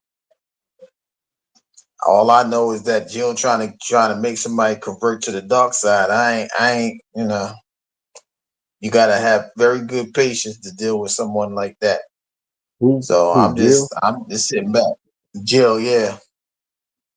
I don't take that dude serious, bro. I don't take shit he takes serious, bro. That dude lost in the sauce, man. That dude lost in the sauce, man. Mm-mm. I mean, you talking about take Like my when people, email. Let if me you see don't, your email. if you don't practice what you Why would I preach, do then that? I'm good. I mean, if like I said earlier, if that's not your consistency in life, then why would you even want to talk about it? You can't show how it benefits you, right? You know what I mean? If it doesn't benefit you, what are you trying to hide? Like I don't understand it. You can't tell somebody to be careful and then you are reckless. That's why I It, say it, when you point it, something out, you got three fingers pointing back at you. like I learned on here, like not even on here, just in real life, people will often judge you to validate themselves. They try to put a judgment on you to validate. where they at and how they are. They look at their life like, damn, my life ain't shit. But then they'll come online or in real life sometimes and go try to shit on someone else just by their position in life. But then when you go back home alone by yourself, you realize, yeah, even though I did that, my life still ain't shit. And so that's why I say, bro, like, man, I put a lot of work in me because I used to look around like, man, why they got that and I don't have it? And then I realized because they put the work in to get it. And then I just said, look, I got to be better because I got to go out there. I got to make connections. I got to do, and I start doing that. I just start doing better. I start doing better things. Start putting myself around more intellectual people to learn more things and shut the fuck up and listen sometimes and be open minded to shit. Like I said, I practice a lot of different religions and I learned a lot of great things from all those individual religions that I apply to my life today. And it makes me a better person. And then I realized, like, look, it ain't just one way of life, bro. It's just not. There's multiple ways we see it every day with different races, different religions, different cultures. We got a lot of similarities, but the differences we can learn from one another. We similar, but we got differences. So if I can understand your differences, I can learn something new. And that's just how I applied it. So what up, Nine? That's my Appreciate you, Nine. Stone Nine. Appreciate you, dog. Was to help them out. It could be that. It could be that. You know what? It could because I met people like Jill, but it's like um like when I was younger, I was able to chisel people armor off. But now that I'm older, I'd be like, man, I'm gonna wait till that shit fall off. But people got to be open.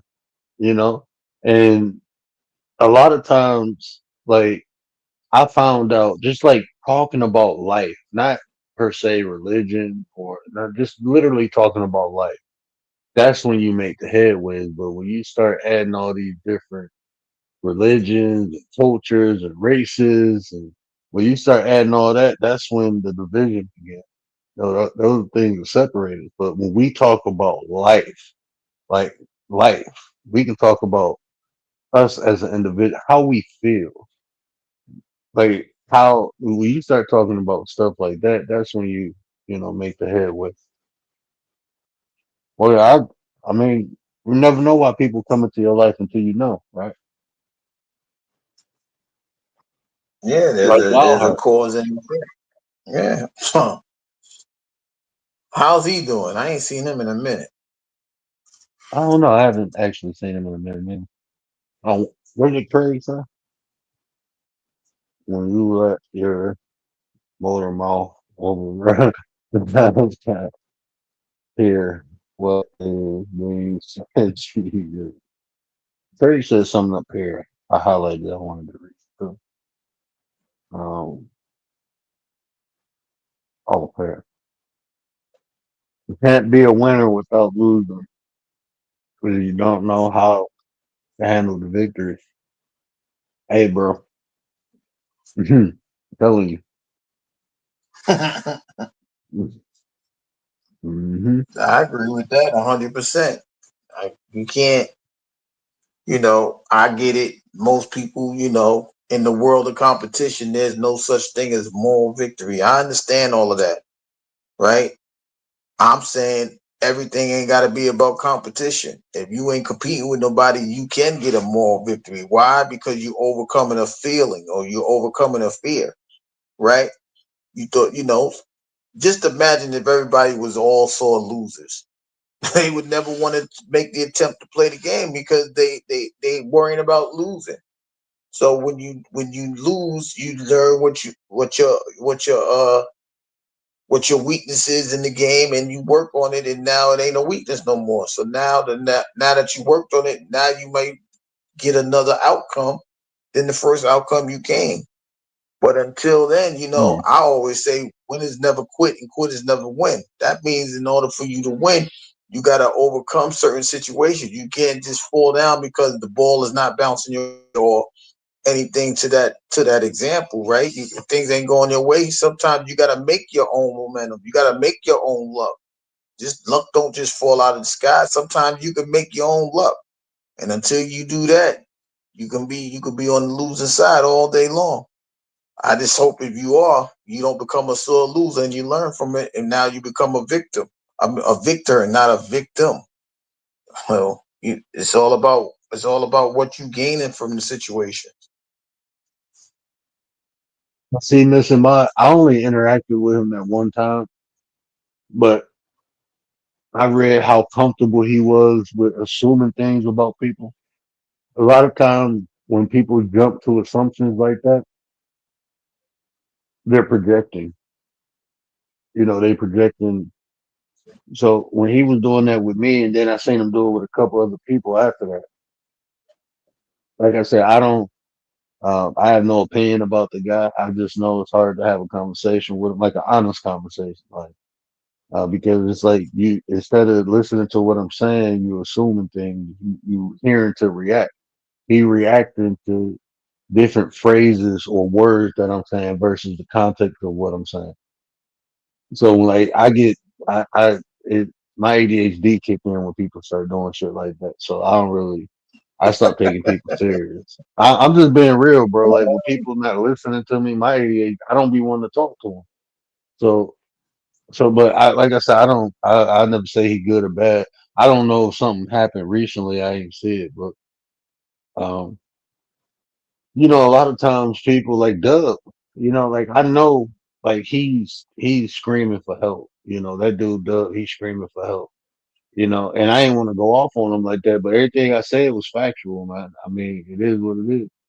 You need some help. Stop drinking. Start practicing instead of reading. Like it's cool to read and know the Bible, but if you really believe in that shit, practice it and get the benefit from it. Get the bit, and if you can't, then you got to reevaluate what you're doing and how you're doing. I was just giving them some solid advice. When somebody, oh, you're just telling me to do better, and like, bro, what the fuck? You don't want people around you who encourage you and shit. Like, okay, now you keep talking. You telling me more and more about yourself. You just want people to agree with your bullshit. I'm straight. I tell myself I can do better. I tell my wife to do better every day. I tell my son. My 2-year-old daughter probably don't even know what the hell I'm talking about, but I tell her, do better. That's just what we do, bro. We push each other. Mm. Learn something new a day. Challenge yourself. Shit. But yeah, there's a lot of people on here, who, actually looking for guidance or trying to find a way or, seeking help and just don't know how to ask. A lot of And that's people. why we're here. But that's So why we're here. We're making the effort for someone to have the conversation, right? You and your feelings, right? We're afraid for you. We're not afraid for you. We're afraid with you. That's why we come and have these conversations, right? Because somebody may be at wit's end and may want to harm themselves. We don't want nobody to harm themselves. We don't want nobody to go out there and do something reckless. We giving y'all the floor so you can, if we can help you, the most important help we can give you is just to sit here and allow you to vent. That's why he makes venting Fridays. That's why, even though he, like I said, the topic is what it is. We gotta worry. You gotta worry about your feelings too. You gotta worry about yourself as well. Here's your floor. Here's your opportunity to get whatever you need to get off your chest, because we know pressure busts pipes, and in real life, when that pressure does bust that pipe, you gotta find way. You ain't gonna have everything in order to place it, because you're not expecting that pipe to bust. But now that we're making it more comfortable for people to have those conversations, you should we hoping that you feel secure enough for us to uh embrace your situation and help you get through it. For the most part, there's people that can testify, about what we do. For the most part, that's why people, some of these people keep coming back, but I'll allow them to tell their stories. But at the end of the day, that's why we're here. We don't want nobody to go to the left and do some extreme. We want you to be the best version of yourself. Now, if you don't want to be the best version, I'm sorry, we ain't the ones for you. That's just how I view it. you want to answer the Stoic question first?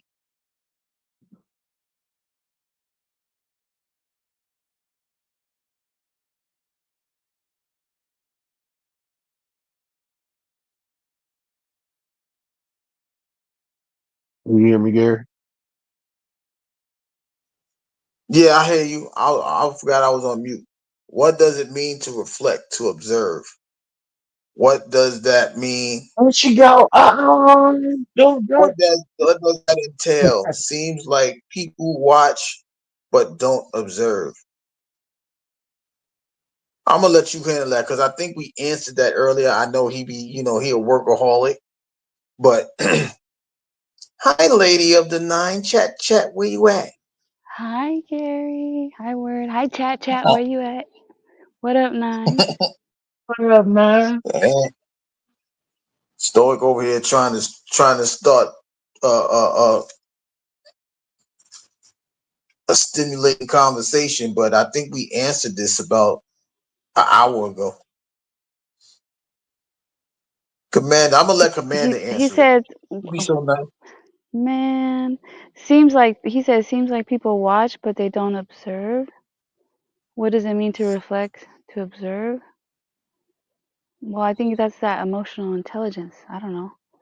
To observe, to watch. I don't know. It's the same thing to me, I guess. Okay, like if you're watching something, like let's say you're watching something on YouTube, but you're just watching and you're not really like thinking about it, I guess. So to reflect and observe, to think about it, you would have to think about it. Just like when Word poses these questions, if you just like the poll questions, if you just answer the poll question real quick, you just like, okay, real quick. But you don't think about it, you like really think about it, then you might change your mind and you might not, you might answer a different way.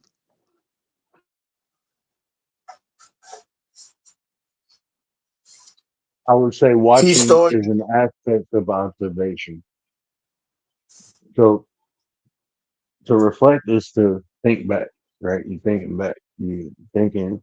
So even reflecting is an aspect of observation. To reflect back on something, what your what the intent should be is to observe what happened. So observation is a simple word with a complex meaning, right? Is integral parts about it. But basically what you're doing is trying to comprehend, right? So you can observe, like y'all observing this conversation we're having. You're observing a conversation. So to get to observe it is to extract the context or the meaning out of it. That's what you're doing. But like I said, is a simple word with a complex meaning because it is multiple things you have to do to observe. Observing something is an acquired skill. It's not something that innately you're born with. You're not born with the ability to observe.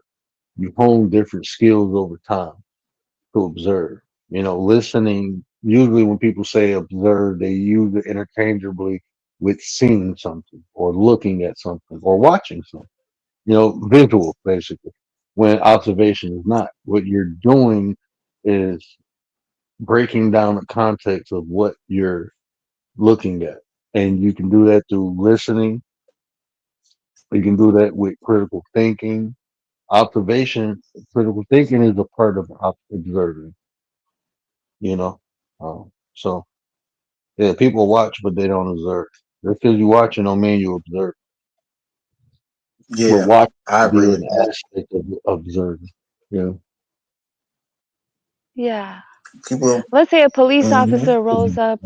Let's say a police officer rolls up on two men. One has a weapon pointed at another man, and the man's holding a kid,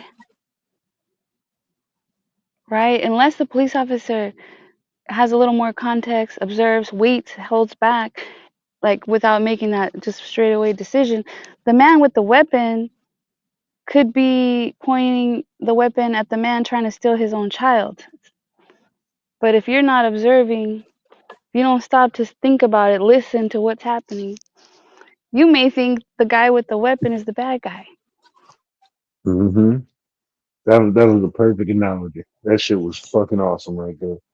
You know what I was about to say? That's You might be riding down the street, seeing somebody getting their ass whooped, and you stop and help, and don't realize the person getting their ass whooped just robbed this person. Shit like that, But that was perfect the way you said that. yep. That's why I said, Commander, you get it. I knew she was gonna answer that correct. He the apprentice, man. I'm telling you. Ain't playing. Mhm. Dog, you better stop playing because if you think watching is observing, you got some more talks to do. You've been MIA anyway. That's not the same thing. Just because you see it, that doesn't mean you observe it. There's more. It's more. If it's five senses, you got to use all five senses to observe, or the however many senses you need to in that situation. You may not be able to smell something, but you damn sure can hear it. You may not be able to hear it, but you can see it. You see what I'm saying? You may not be able to see it, but you may have to taste it. You it's all of that comes into play. But if you don't understand that those are all a part of the process of observation, then we got some more work to do. It's just like I don't know, like, did this ever happen to you guys? Like, you read like a chapter in a story, but you read it, but you don't like. Then someone asks you, "Well, what happened in the chapter?" I don't know. I just read it. I wasn't really. I just Man, read I it. did that. I did that shit watching. I was watching something with my wife. She got up and went to the bathroom. The whole time I'm watching it, when she came back, she was like, "What happened?" I'm like, "You know what? I don't even know." I was sitting there watching the whole goddamn thing. I just wasn't paying attention. I was watching. I just wasn't paying attention. Mm. Exactly. Hey, it happens to me all the time. It's just like when you read something. You read something, a picture comes into your mind. You reflect on the picture. Then you gotta understand what the picture was in your mind, and then you start hearing different things. You observe different things, and then you come to a conclusion. That's why I ain't trying to step in it, but that's why people have different concepts about that book, that the greatest story ever told, because they see things and don't understand what they're seeing. I didn't see that. It's right there. Oh, I missed that part. Of course you did. Now the story is going to be different. Now your observation of the story becomes different because now you're taking the time to understand what the story is actually telling you. Hey, You think there was two beginnings. There's three beginnings. Yeah, that's what it says. You tell me if you read it. You know what I'm saying? That's all. That's all about observation. man, mine said I saw my ex getting beat up at a party, so I jumped in to help. He ain't stand a chance against the both of us.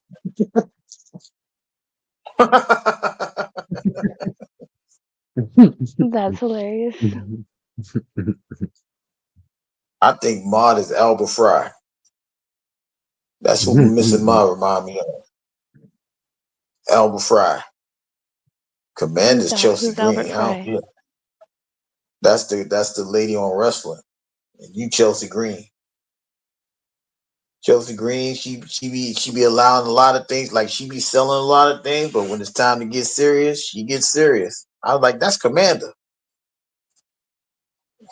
Word like you, but I'm like, nah, I'm just saying that's who she is. I'm Commander more will like let a lot of things go. Who you yeah, I think you let a like? lot of things go. I'm one of those people that like that. It's like I'll let things go, let it go, let it go. I won't say nothing. But it's not good though. It's not good to then like blow up at the end, you know? Like do Mm-hmm. something I like hear cuz you. really you should be okay, yeah, let something go, let little bit, but you should speak up, not wait till it gets too bad to where you're like blowing up on someone. Now, if you told them how you felt or what it is and they keep doing it, then yeah, they probably deserve it. Yeah, but some people just want like 5 or 6 warnings. I'm only giving you one. That's it. Let that be your last. Fool me once, shame on me. Fool me twice. You know the rest. And a lot of people just don't understand. Nobody's gonna keep giving you grace. Nobody's gonna keep, allowing you to make them look awkward or foolish or however it is. Somebody's gonna put their foot down and say enough is enough. And hopefully for their sake, they ain't doing nothing violent behind that. So y'all better be careful. Yeah, some people are just used to being disrespectful. Like they don't care about other people's feelings. They just do whatever they want to do and say, and they're just straight up disrespectful. Yeah, Matt, So I what do they couldn't be over deserve? there. I would have went off on him. I promise you, if I was over there, I would have went off. I'd be in that mood too. I don't like when dudes like. I'm pretty sure you was just laid back doing your thing. We did what mine said. Some dude called her a B, and then said Jesus is too. Like, Oh, I'm sure she laughed at him. There's things nah, that mine don't said she bother went me off that on him. truly, there's things that truly don't bother me. I just don't like See when that, dudes like get aggressive with women. That shit weird to me, man. hey, like, come Like, on, man, like, don't do that. Like the dude That's like calling when me old boy called girly, me girly. girly. That pissed me off. I swear that pissed me off so much. I was like, oh my god, she's not a little child. Don't talk to her like that. Like, come on, man. That's very disrespectful. Now I Yeah, don't it know. I didn't don't know really. who he is, what he is. No, that's just because that's who you are. But you know what I mean? Don't do that. That's like if somebody Yeah, call a he's white person a disrespectful. cracker. Right, and that's what I'm saying. Don't do that, man. There ain't nobody on that panel did nothing to disrespect you. But you talking about the decorum. You if you knew what the decorum was, you wouldn't even say what you said in the first place. But That's the thing. If nah, someone dishes that's it, they should be able to take it. Like if you're gonna, nope. like mhm. I know if I'm gonna talk to someone a certain way, then I better be able to take it. Like if I'm just No, he ain't joking, I proud of Like better be you. what? able to take the joke or be talked to the same way because that's what I'm putting out. So Nah. But But a this the lot of funny people thing. I don't know if y'all they do hit noticed and this. runs. I don't know if y'all noticed this. You see the energy he gave Mr. Blah compared to the energy he gave Frankie. Like I yes, already know why he was talking to me like that because I'm laid back and I felt cool. But off rip, man, Frankie was going in. He ain't say shit to Frankie the whole time. He ain't say shit to Frankie the whole time. he was kind of I being think rude to Frankie at one point too, though. He ain't said yeah, nothing he out don't the know way, no better. cutting him off and stuff like that. But he ain't say nothing out the way to Frankie. Or if he did, I didn't Yeah. hear. Yeah, because Frankie's like, "What? You just want me to be here, not say nothing, or like I'm not? What did he say? He's not like a furniture piece." Frankie said, "I'm not something like that." He said. Listen, the guy just likes to dominate the conversation and then just like shut everyone down and do what he wants Well, to don't do nobody and talk listen. about what Don't nobody listen to his ass in real life, man. You can tell. you can tell.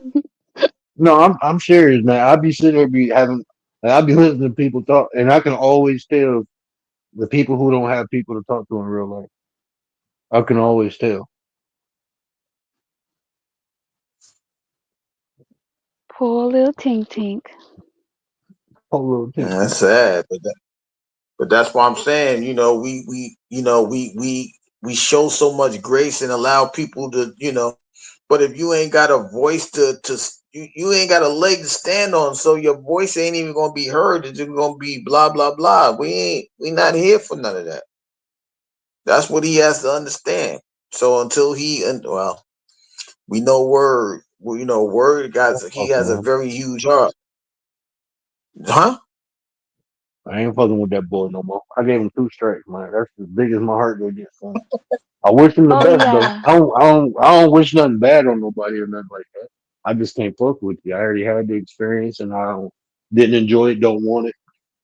There's a billion other people on this planet I can deal with. I'm straight. Mm-mm. You know, you would Tried think twice, like if bro. you would think if someone doesn't have people to talk to and then you have an opportunity to talk to people that you would appreciate it and act Yeah, accordingly. yeah, absolutely. Where's realist? Where's realist one? Act accordingly. I know I can't even put his backdrop up no more. You know, we through here. So I gotta make a new one.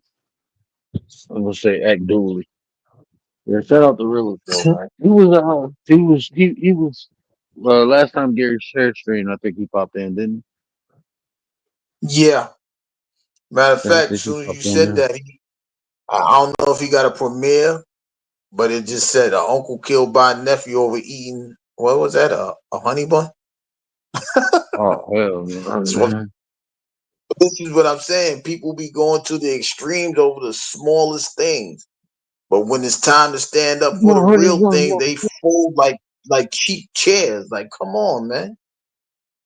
Mm. Eh, I These remember, people are so bro. Look, backward. I remember I was talking to this chick, and she told me to come over, and I usually like the hood she was in. I used to hustle over there, but when I stopped hustling, I didn't go over there no more. Cause I wasn't about that life no more. So anyway, I go over there. We sitting on her porch all year. Boom, boom, boom, boom, boom. I'm like, damn, we're going to crib and shit. I'm like, all right, I'm going home. I'm straight. He called me. She was like, yeah, those was two brothers. They was fighting over Kool-Aid. I'm like, they got the dumping over who make the best Kool-Aid, bro. They start shooting at each other. Wait, shooting Shooting at each other. over One dude got Kool-Aid? Over shot in the leg Kool-Aid. over fucking Kool-Aid, bro. I'm telling you, man. That's At the that hood time, for you. that's when people was popping them Obama heads. What is that shit called? I don't know. Molly. They call it. Well, we used to call it Molly or something different now. Well, it's another Yeah, name for it's a lot. ecstasy. That Ecstasy it's pills. popping that. Man, people was going crazy over that shit. Kool-Aid though. You see what I'm saying? This is when you know there's a lot of disturbed people out there. Yeah, And, bro. and, and you People know, lived around they not them. they not even look, they not even functional addicts. They just straight addicts. Like there's no they morale ain't working, their function is off, they coordination is imbalanced. That's when they need help. But you know, when you got people talking about, so what they said that people that need help ain't gonna do. I don't know how you gonna receive help if you don't understand that you got to take the first step in the first place. That's what I'm saying. That's a feeling that no one should ever have to go through. You gotta embrace the help. You gotta embrace the fact that you need help in order to accept the help that's coming for you anyway. So I don't know where people going with their feelings of not wanting to help, but hey, until you want it, you ain't gonna receive it. Some people are just comfortable with just always apologizing. No, Oh, I was it's I it's was it's more. drinking, and when I drink, yeah, I say these things, and so okay. So Mm, when you drink, you say inappropriate things, but you still do Before I it. come online. All right, you 40 So years you old. just Before I come online and do so you it. just say My bad. apologizing. That was a bad ad lib. My Yeah, bad. Mm. no, it ain't no bad ad lib. It's just as simple as this. Like I always said, some people's peace is chaos. So when you come up here, you got to be. Why they don't never have that conversation without that truth serum? I'm gonna call it truth serum. You don't never have a conversation without that truth serum. That means you is weaker than all outdoors. Because if you need a spirit to tell you that you need to say what you feel and feel what you say, that's on you. You need all the help you can get. That's that's just the bottom line. Ain't no spirit supposed to be telling you, drink me and now I'm gonna make you strong. What the hell? That ain't how Man, that's supposed to go. people like that need to get drunk and find the nearest corner and go talk to it. That's what they need to do. They find the nearest corner and go talk to it. They be all right. They can say everything they want to say and won't hurt nobody's feelings, bro. They won't get into no shit and nothing. Find the nearest corner and talk to it. But I already said what a lot of people come on here, bro, to vent what's inside of them out. There's a safe space and they can get away with saying crazy shit to strangers that they never see and meet in real life. So that's what a lot of people do on here. A lot of people don't be talking like that in real life because they still alive, bro. I told you, ain't nobody Appreciate talking you. like that in real life. They still alive, Stoic, man. we They appreciate you, ain't doing that Stoic. shit in real life. We Hold on, appreciate bro. you kindly, I Stoic. got it. I gotta hit him with the double whammy. I gotta hit him with the double whammy. Where's it at? The key word is consistency, right? Yeah, consistency is hard work. Hard work. Sometimes you just want to crash out. Sometimes you just want to crash out. Here you go, bro. In my bathrobe, doing the thing. Yeah. Yeah. Sometimes you just want to crash out.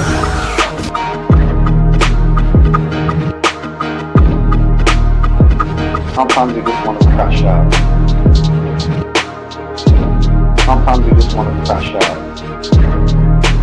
The key word is consistency, right? The key word is consistency, right?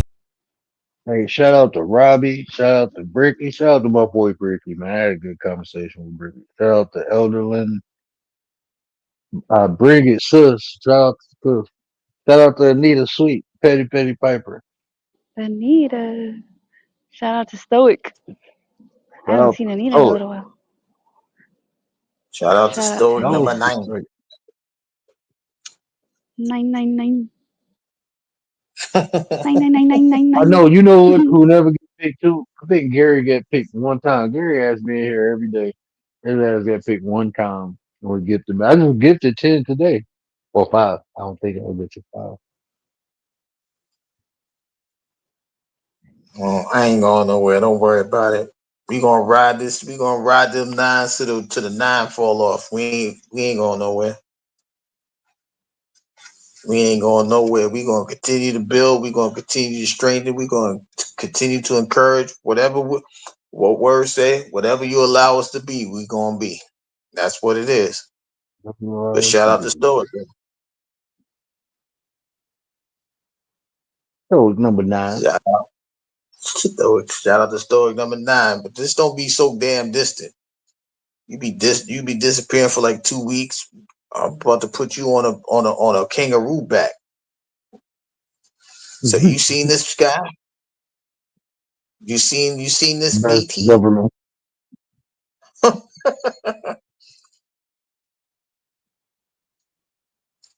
Oh man, my face hurt. You know what, huh? I get in trouble with missing mine in real life. If I was around her, we'd be just talking shit to everybody, bro. You talk shit like I talk shit. I just be talking shit, bro.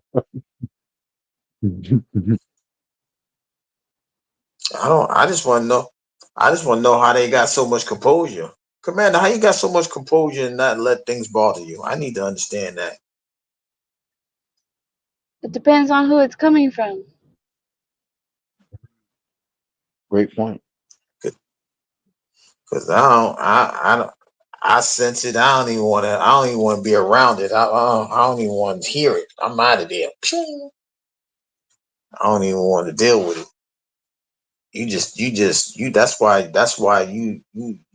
That's why you so awesome. Because you'll sit there and take it and then throw a punch. That haymaker be hitting though. You done ran people up out of here. They don't even know. I have never ran anyone out. Yeah, you petty as hell. Oh, there was this You one petty as person a hell. long time ago. Nah, shit. Hey, y'all. I done rubbed off on y'all, man. Y'all be throwing Yeah, that's superliminal. that. That's that. Yeah, that's that word right there. You know, rubbed off on us. I'm just saying, like, I can't do it. Like, it be so many people that be coming out. Like, I said, look, the one time I had a conversation with Melanie, I don't even know. She ain't been back since. I don't know. I'm just saying. I think Mel be in the They bushes. Well, Mel be there. She be in a lot of places. Mel be everywhere. I'll be everywhere, man. Mr. Ma, where I gotta call Bond. We gotta find Bond. Bond been disappearing. He been on Mr. Ma channel. They been trying to get him. Bond? Man, Bond be lighting their Bond, ass yeah. up. That should be funny, bro. Bond be lighting people ass up, bro. I be sitting back like, bro, his Bond be name like, I'm Bond, out. bro. That's like some they on some 007 Bond be shit. You don't think he go like, him and Mr. Bond Bond, be on those some two are so 007. funny. Yeah. Mhm. Bond be like, I'm out of here. Mr. Bond like, and stay out. I'm like, yo, Mhm. dude. Mhm. All we But doing like now, we Commander gonna wait for said, Stove to go live. That but like Commander said, man, a lot of times it's about who it's coming from. Because I don't be taking people serious half the time, but I just be like, well, you broken anyway. Fuck it. What you but I gonna think expect? that's what I think you know, like I think that's a turnoff for me. Like, yo, you so broken, you don't even want to be fixed. Well, what the hell am I around you for? Like, I can't do it. I think a lot of the time I'm losing patience because you can really see somebody ain't really trying to improve themselves. And I'm like, okay, I definitely don't need to be around you. And so I don't, I can't be around that. I guess You starting to get I'm to the starting to point. learn. Go ahead. You starting to get to the point where I told you it was gonna be a couple months ago. No, it's probably Yeah, about I'm a year starting to act ago. like It's probably been about a year. It's probably it's been about a about year. a I year and some told you change. like, I'm starting to act like mhm, word now. I ain't lowering myself for mhm. nobody. Like, I'm it's telling not you, even bro. that. I'm not lowering myself because it's like they don't care. It's not that they can keep me there. It's like y'all don't care. I think that's to me that's more hurtful than anything. Like I can't care for you more than you care for yourself. If your feelings are that low about yourself, it may not be nothing. You might need Jesus, Buddha, therapy, psychiatrist. You're gonna need all that because you should never feel that low about yourself. I don't know how people get to that point. I'm just saying you gotta find your way up. I ain't going to the gutter. I'll be damned. I told you eventually you'll get there, bro. That shit inevitable, bro. That shit inevitable. Especially on here it is. In real life, I know it's different in real life. But on here, bro, that shit inevitable, bro. When you come on here with a good intent to help and try to be beneficial, and after a while you just getting like you experience so many people who don't appreciate it, you just realize like, look, it is people out there who appreciate it. I'm gonna just focus on them. The people who ain't Mm-hmm. ready, then they ain't ready. When they get ready, then they'll find me. But until then, I'm gonna fuck with the people who ready. That's just how I feel now, bro. It ain't like when I was telling Mel, like what I do on here is different from what I do in real life. But even in real life, I don't go out finding people who need help. They call me because I know they ready. On here, I just give information and tools and shit. This is another way to look at something. I don't be coaching on here. I had a couple episodes where I go into coach mode, but I'm not on here coaching, bro. Because people, I mean, Commander said bring him back. you said who? Commander said bring him back. Bring who back? Coach D? Coach D. Oh shit, won't nobody be in the chat. What BDB say? What BDB say? I've been I've been on here for about I've been on here for about 20 minutes. Like, all right, I said what I had to say. See you. I'm out. Bye. Yo, I'm telling you, you really did that one time. I'm like, yo, that's great. I think it was like 23 minutes. He was gone, and that wasn't a walk either. You wasn't walking with the kid. He's like, this is what it is. Till next time, I'm out. Like, yeah. No outro. No outro. No outro, no nothing. Just No, let bye. me get into the chat. Look, bye. See y'all next time. Like, damn, that was hard. I'm like, he made his point and left. I was like, ooh, we. But yeah, I definitely understand what happens. And the funny thing is, it's not me getting into my feelings. It's just weird to observe. That's what it is. It's weird to observe. It's not a feeling. It's just weird to observe. Unless you're saying weird is weird is a feeling, but it's not good to observe. Okay, you don't care, so I ain't gonna care. Just imagine everybody didn't care. Everybody just fell out and not do lives no more. YouTube be broke. I treat the And see, internet like so real life. But yeah, I would say this, like for me, not that's I mean that's you. And especially if they work for you, keep doing it because, like for me, I would say I had to extend boundaries on here. I am a lot more patient on here than I am in real life. I say that. So that'd probably be the only difference in real life. Like in real life, I'd be like, man, that's some bullshit. I'm straight. And I had people like you asked my wife. My wife, he labeled me Mr. Asshole. That's my nickname to my wife because like somebody be in my face talking to me. As soon as I'm disinterested, I won't even say bye. I just walk away. Like I'm straight. I don't play in that shit no more. That's my husband. I, He don't even care that he doesn't even care that it comes off as rude. He just does it, and I'm like, that's hey, that but fuck your sometimes me and that's feeling him the will way moment. to probably be be, though. Like, me and him will probably Yeah, be that's best that fuck your friends. We'll be feeling like, moment. I'll yeah, probably look I at ain't but him. trying He'll to do look at that me, and shit. we'll walk away. Like I do that shit all the time. My wife be like, man, that's fucking rude. At least say, make a use up or say I gotta go to the something. bathroom. She'd be like, and I she say like, I do that I all the can't hide time. my facial expressions.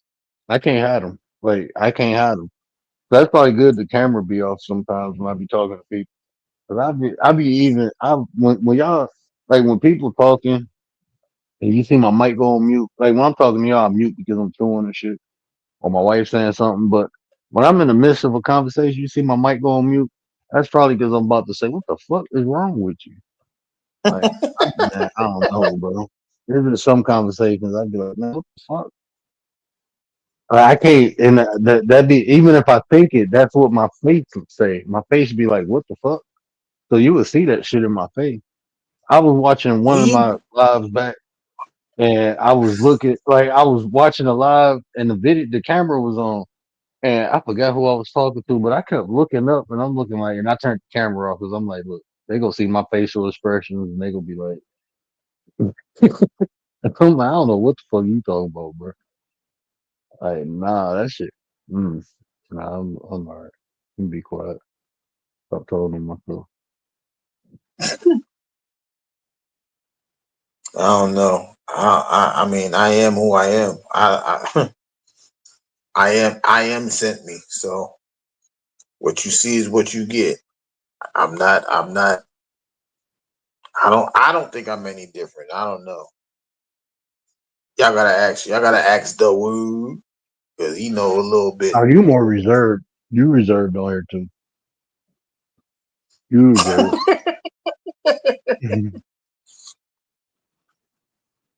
That's that. I guess that's that vulnerability conversation we had. Everybody don't deserve it. Yeah, yeah. I mean, but then you got to think about it too. It's like we on here for a purpose, so it's the decorum, it's so there's a lot associated to it. Like, Mhm. if I was just a person to go live, then I'd probably be famous, bro. I probably the shit to come on my mouth or the shit I'd be thinking, bro. I'd be just letting that shit rip. Like if I was just like a streamer or whatever. But I'm on here for a purpose, man. So Yeah, I think that's what it is. We trying to make ourselves the brand that we want ourselves to be. So we can't just come up here and say anything and do anything and talk about anything if it's not what we want. I wish you That's guys why. would Look, though sometimes, because you guys are hilarious, that's why I told Word. and you We tell it need like it Petty back. is. We need Petty back. Go over there and Bring just do back some goofy Petty. stuff. Yeah, I ain't been over there in a minute, though. Did I even go I'm live still, over there this year? yeah, like 6 months ago. Hmm. Oh my Big god, Teddy. I've been seeing, yeah, I've been seeing some real not like that. I'm glad that Love Island season is over because oh my god, I don't. Oh, uh,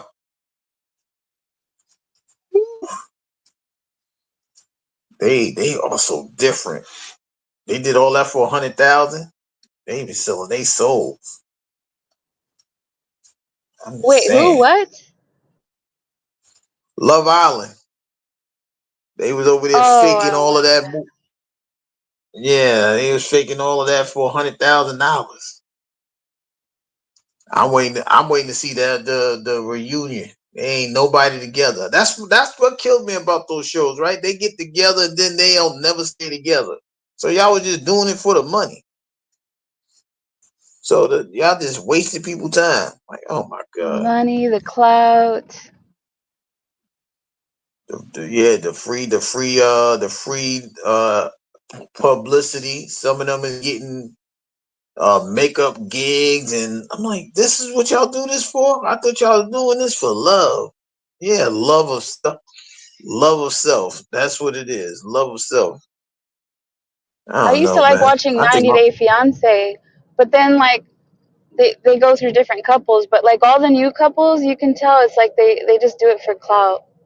That they're not like truly trying to be in a relationship. that's what I'm saying. Like y'all supposed to be falling in love. What the hell love means to y'all? That's what I be needing though. What you Uh, say, see, still? Oh, so, yeah. so I'll say this, bro. Like, I don't be acting tough online, or if somebody trigger me, then I'm gonna just tell you how I feel. But I don't act tough online, and I don't act tough in real life. But I ain't gonna lie, I snatched two people up this year. One of them because it was my kid, like, and then the second one, um, he was in my way, and I guess he thought he wasn't gonna move. But like, bro, this shit weird, bro. We had a grocery store, bro. Like man, I don't even think I told. I would be, man. I'd be kind of embarrassed about shit like this. I ain't gonna lie. Like, I ain't gonna say I feel embarrassed, but I feel bad. Like after it happened, like in the moment, I felt some type of way, but after it happened, I felt like because I'm not a small dude. I'm only 6 foot though. There's people way bigger than me. But it's like when somebody's small, this dude had to be like 5'8", 5'10". My son was trying to get something. Like my son and my wife went down the aisle, right? And my wife was a little bit ahead of him. And as I'm turning a corner, I guess she told him to go back and get something like some Eggo waffles.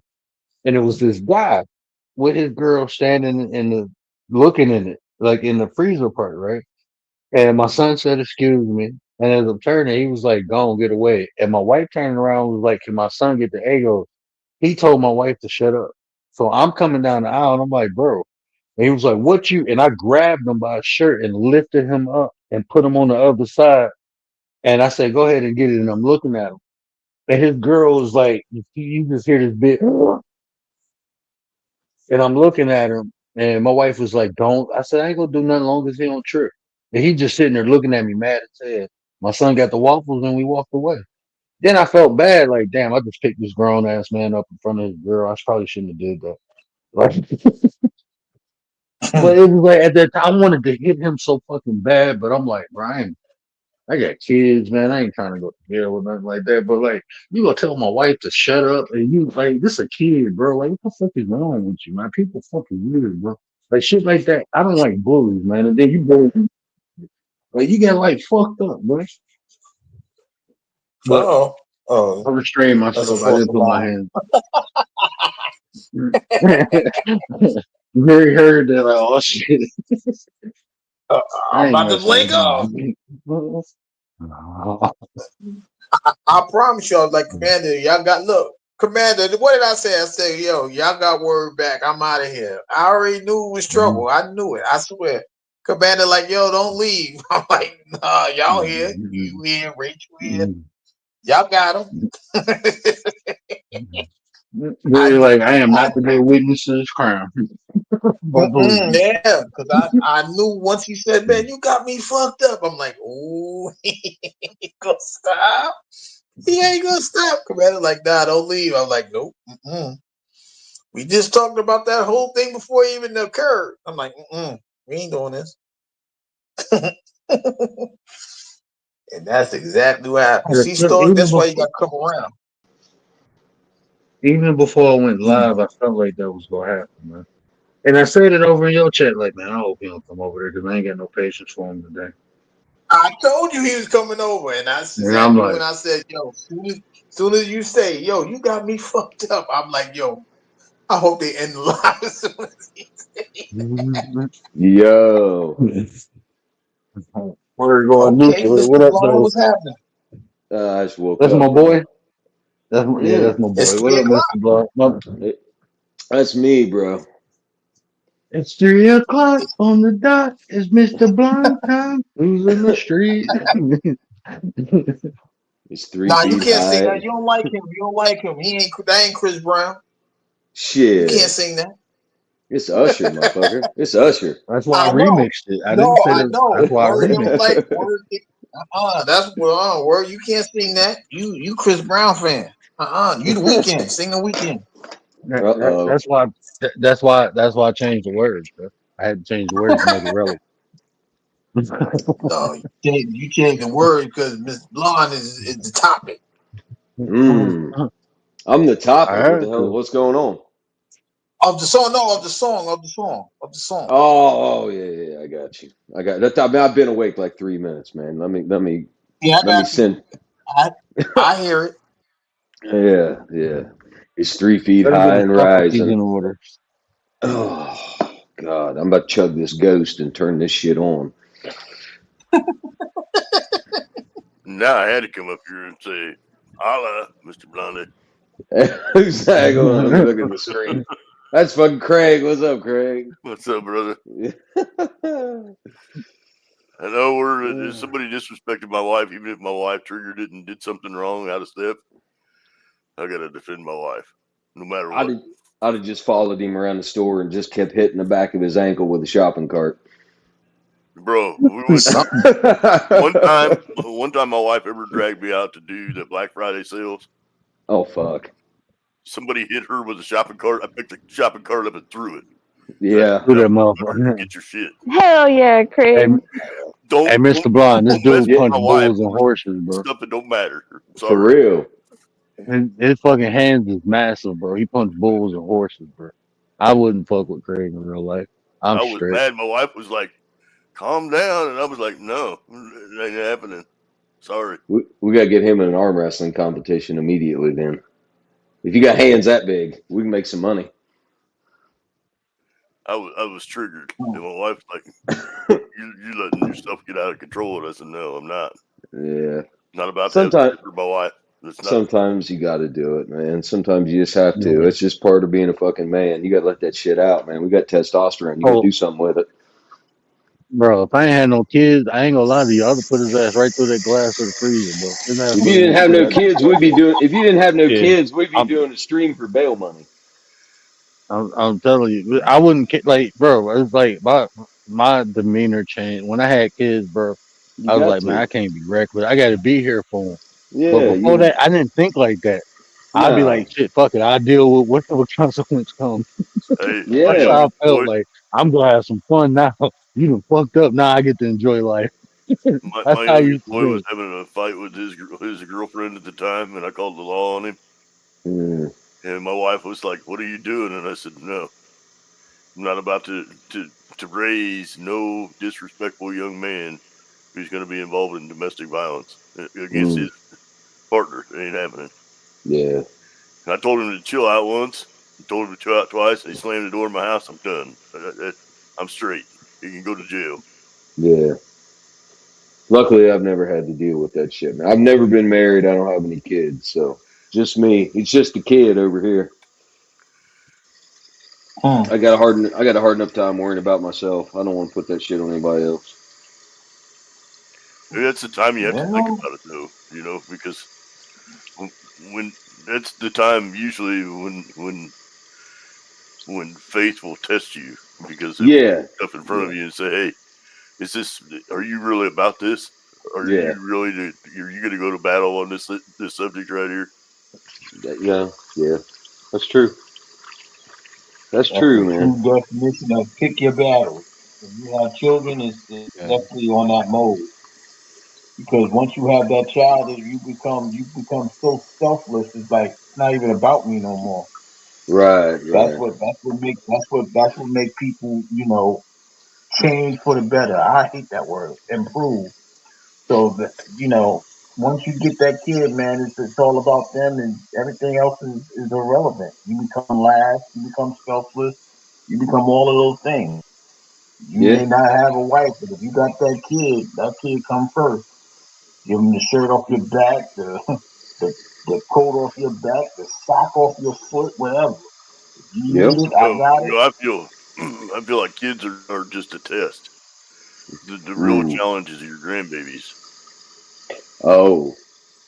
Okay. Because, I mean, man, I don't have that experience yet.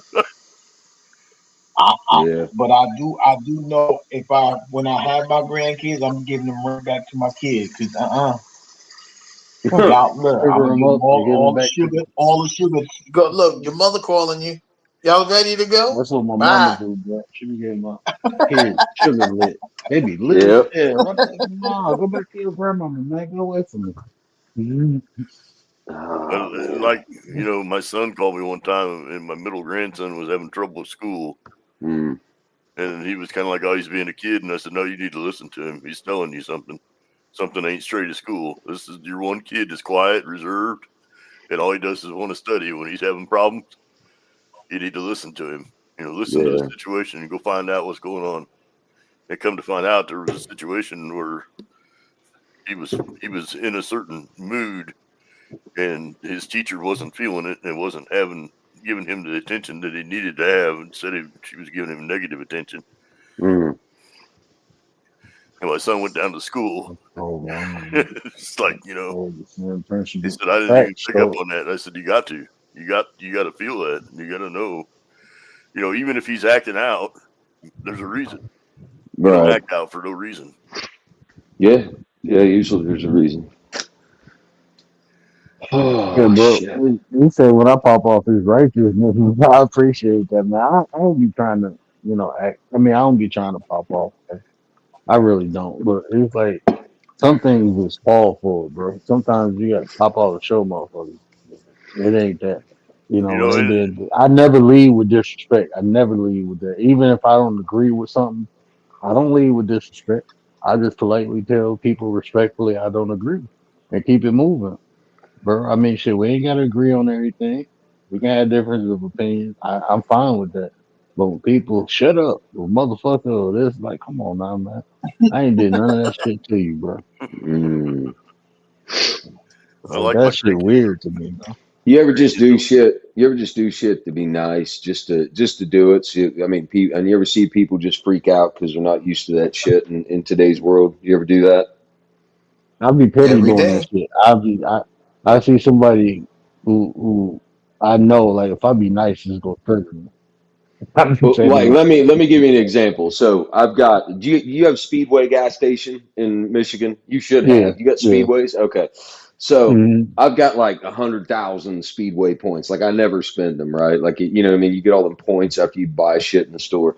So I'll just Hmm. go in the store sometimes and I'll stand in there and I'll spend like 10, 15,000 points buying people's drinks for like an hour. People show up at the counter. I'll just be standing behind them. And I'll just be like, I'm going to pay for your drinks. Y'all see the looks on people's face. They don't know what to do. Like, No, they're they like, don't. yeah, they're like, Got are them you like you're in the sure? headlight. Yeah. They're like, are you sure? I'm like, yeah, I've got points for it. It doesn't cost me anything. And they're like, oh my God, thank you so much for like a $4.50 like pack of 3 drinks or something like that. Like they don't know how to handle it, bro. Like I did that shit today for like an hour. I just spent like 15,000 fucking Speedway points and bought drinks for an hour. I love doing that kind of shit. It trips people out. This one girl had a case of Monster energy drink, the one that's like got alcohol in it. You know what I'm talking about? It's like a hard seltzer, but it's made by Monster. She had a case Yeah. of that shit. Yeah, she had a case of it, and there was a bunch of people in front of her, and I was like, "Do you want to walk up here and set that on the counter so you don't have to hold it?" And she's like, "No, it's okay." And I'm like, "For real, you can set it down."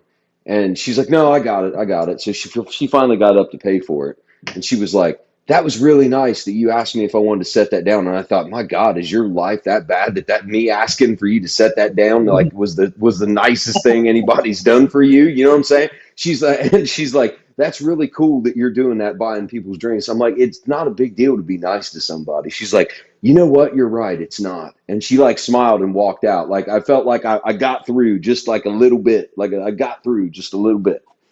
Chipped away at that veil. Yeah, man. It was kind of nice. It was kind of nice. But I do that shit all the time. It's just easy to be fucking nice to people, bro. Yeah. Not everyone's nice. Like people No, are not nice. everybody is. No, they're No, not. a lot But of people are not nice. But I like doing it to people that aren't nice. That's the point. Because when you get somebody that's used to just being a dick all the time and you offer to pay for their drinks, they'll take it because it's free. Like you're not going to say no to some free shit, but they don't know how to handle it. Like you're like, "No, I got it, bro. I'll pay for it." And they're like, "What?" Like they don't know if you're fucking with them or if you're trying to be nice. They don't know how to take it. Well, my family used to take advantage of the whole family. Anytime that we'd have a get together or something like that, we'd go out to have a family meal out. They would expect for somebody else to pay for the tab. Mm. And my grandmother did that for the longest time. And I said something to my wife. I said, I can't allow this disrespect. And she Right. and I said, they're taking advantage of my grandmother just because she can. Right. So from that point forward, my wife and I started paying for meals. And it didn't Yeah. matter what the cost was. It was just The principle. like, can we afford it? And I said, we can't afford not to. Right. Right. I get it. It's not about the money. It's about the No. principle. Yeah. I just look at it like I'm lucky enough to be at a point in life where like I can have 100,000 Speedway points and not need to do anything with them. Like I can still function every day without using them for myself. So if I give them away, I just feel like it's a cool thing to do. So like I'm happy that I'm able to do it. You know what I'm saying?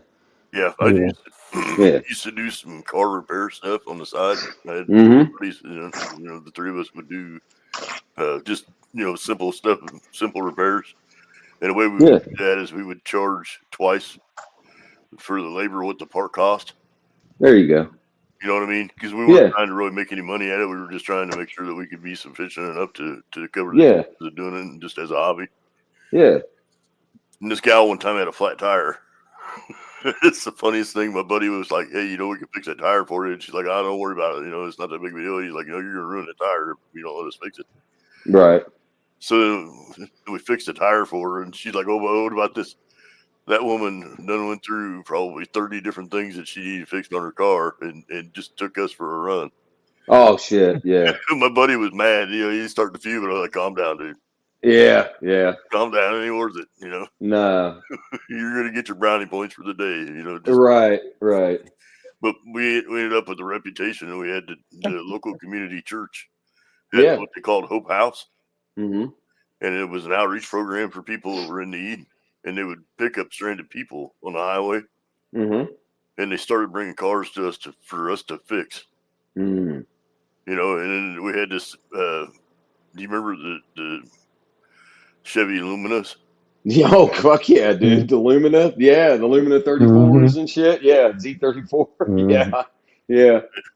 There was a woman with 5 kids traveling on Lumina across the state. Headed from one end of the state to the other. And that thing had blown a head gasket. Let me guess, she never changed the oil or didn't put oil in her car. She didn't know. She didn't know anything. And she had these 5 babies in the car. And so that the Hope House come to us and asked us if we could fix that car. And I said, this car is going to get her in trouble. She cannot continue to travel in this car. Mm. We would be doing her a disservice by letting her continue to travel in this car. Yeah, it's got to be something different for her to take these kids with, because she's going to end up being stuck someplace that she's not going to get out of. No. Why is that like a bad car? Oh, no, it was trash. It was trash. It's like anything. If you don't take care of it, it can become a bad car for real. The EGR valve was burned out on it, and it had a popped head gasket and the exhaust was bad, and I mean, it was just there were so many things about that car that were just no good. Right. And she's traveling with 5 babies, and the youngest one was like 6 months old or something. The Wow. oldest one was like 5. So Damn. I was like, I'm not about to do this to this woman. No. They put no. her up in a hotel for 3 days, and we searched around and found a used car dealer that had something that really didn't have any value but was solid. Right. And we put a little bit of time into it and fixed a few things that could have been, cantankerous, like belts and hoses and different things. Made sure it had a good battery. Sure. Send her down the road in that. But Hell yeah. there are things that you could see, and I feel like that those are times where you're tested. Yeah, but doesn't that shit feel good? It feels good to do that kind of shit, man. It does. It feels better than being a fucking asshole, I think, personally. But we would do stuff like that for the Hope House, and Yeah. do it without charging them anything. And Absolutely. we would get parts at our discount, so we would save them money on top of that. Yeah. It feels good when somebody puts that kind of trust into you to be able to make sure that you're being a good steward of their faith. Yes. So, Yes, it does. Yeah. You know that's why good, that? You know why I felt? You know why I felt good, Mr. Blind? What's up? Because you got a soul. That's why I felt good. Yeah. Yeah, and you know what? There's Let me some tell you soulless something, ass- man. The life that There's some I've lived. soulless ass people out here, bro. That's true. And the life that I've lived, I was worried for a time that I didn't have much of one left. That my light, we all have a light, right? We all of us have a little bit of light inside of us. And at times that light almost burns out. You almost kind of just let it, completely go. Mm-hmm. I got close to it, real close. But I was glad to see that I still had somewhat of a conscience when I started to get myself better and in a better place. So yeah, I'm glad to see I've still got one. I'd rather break bread with you than I would somebody that's never been tested. Oh, bro, Mm-hmm. You know what I mean? Yeah. Well, I mean, that's what we talked about, like with Dubs. Like I said, people like that, you can tell that they sit at home all day in front of a computer. They've never dealt with any serious life shit. You can just tell by the way he talks. All he does is quote Bible scripture. Mm-hmm.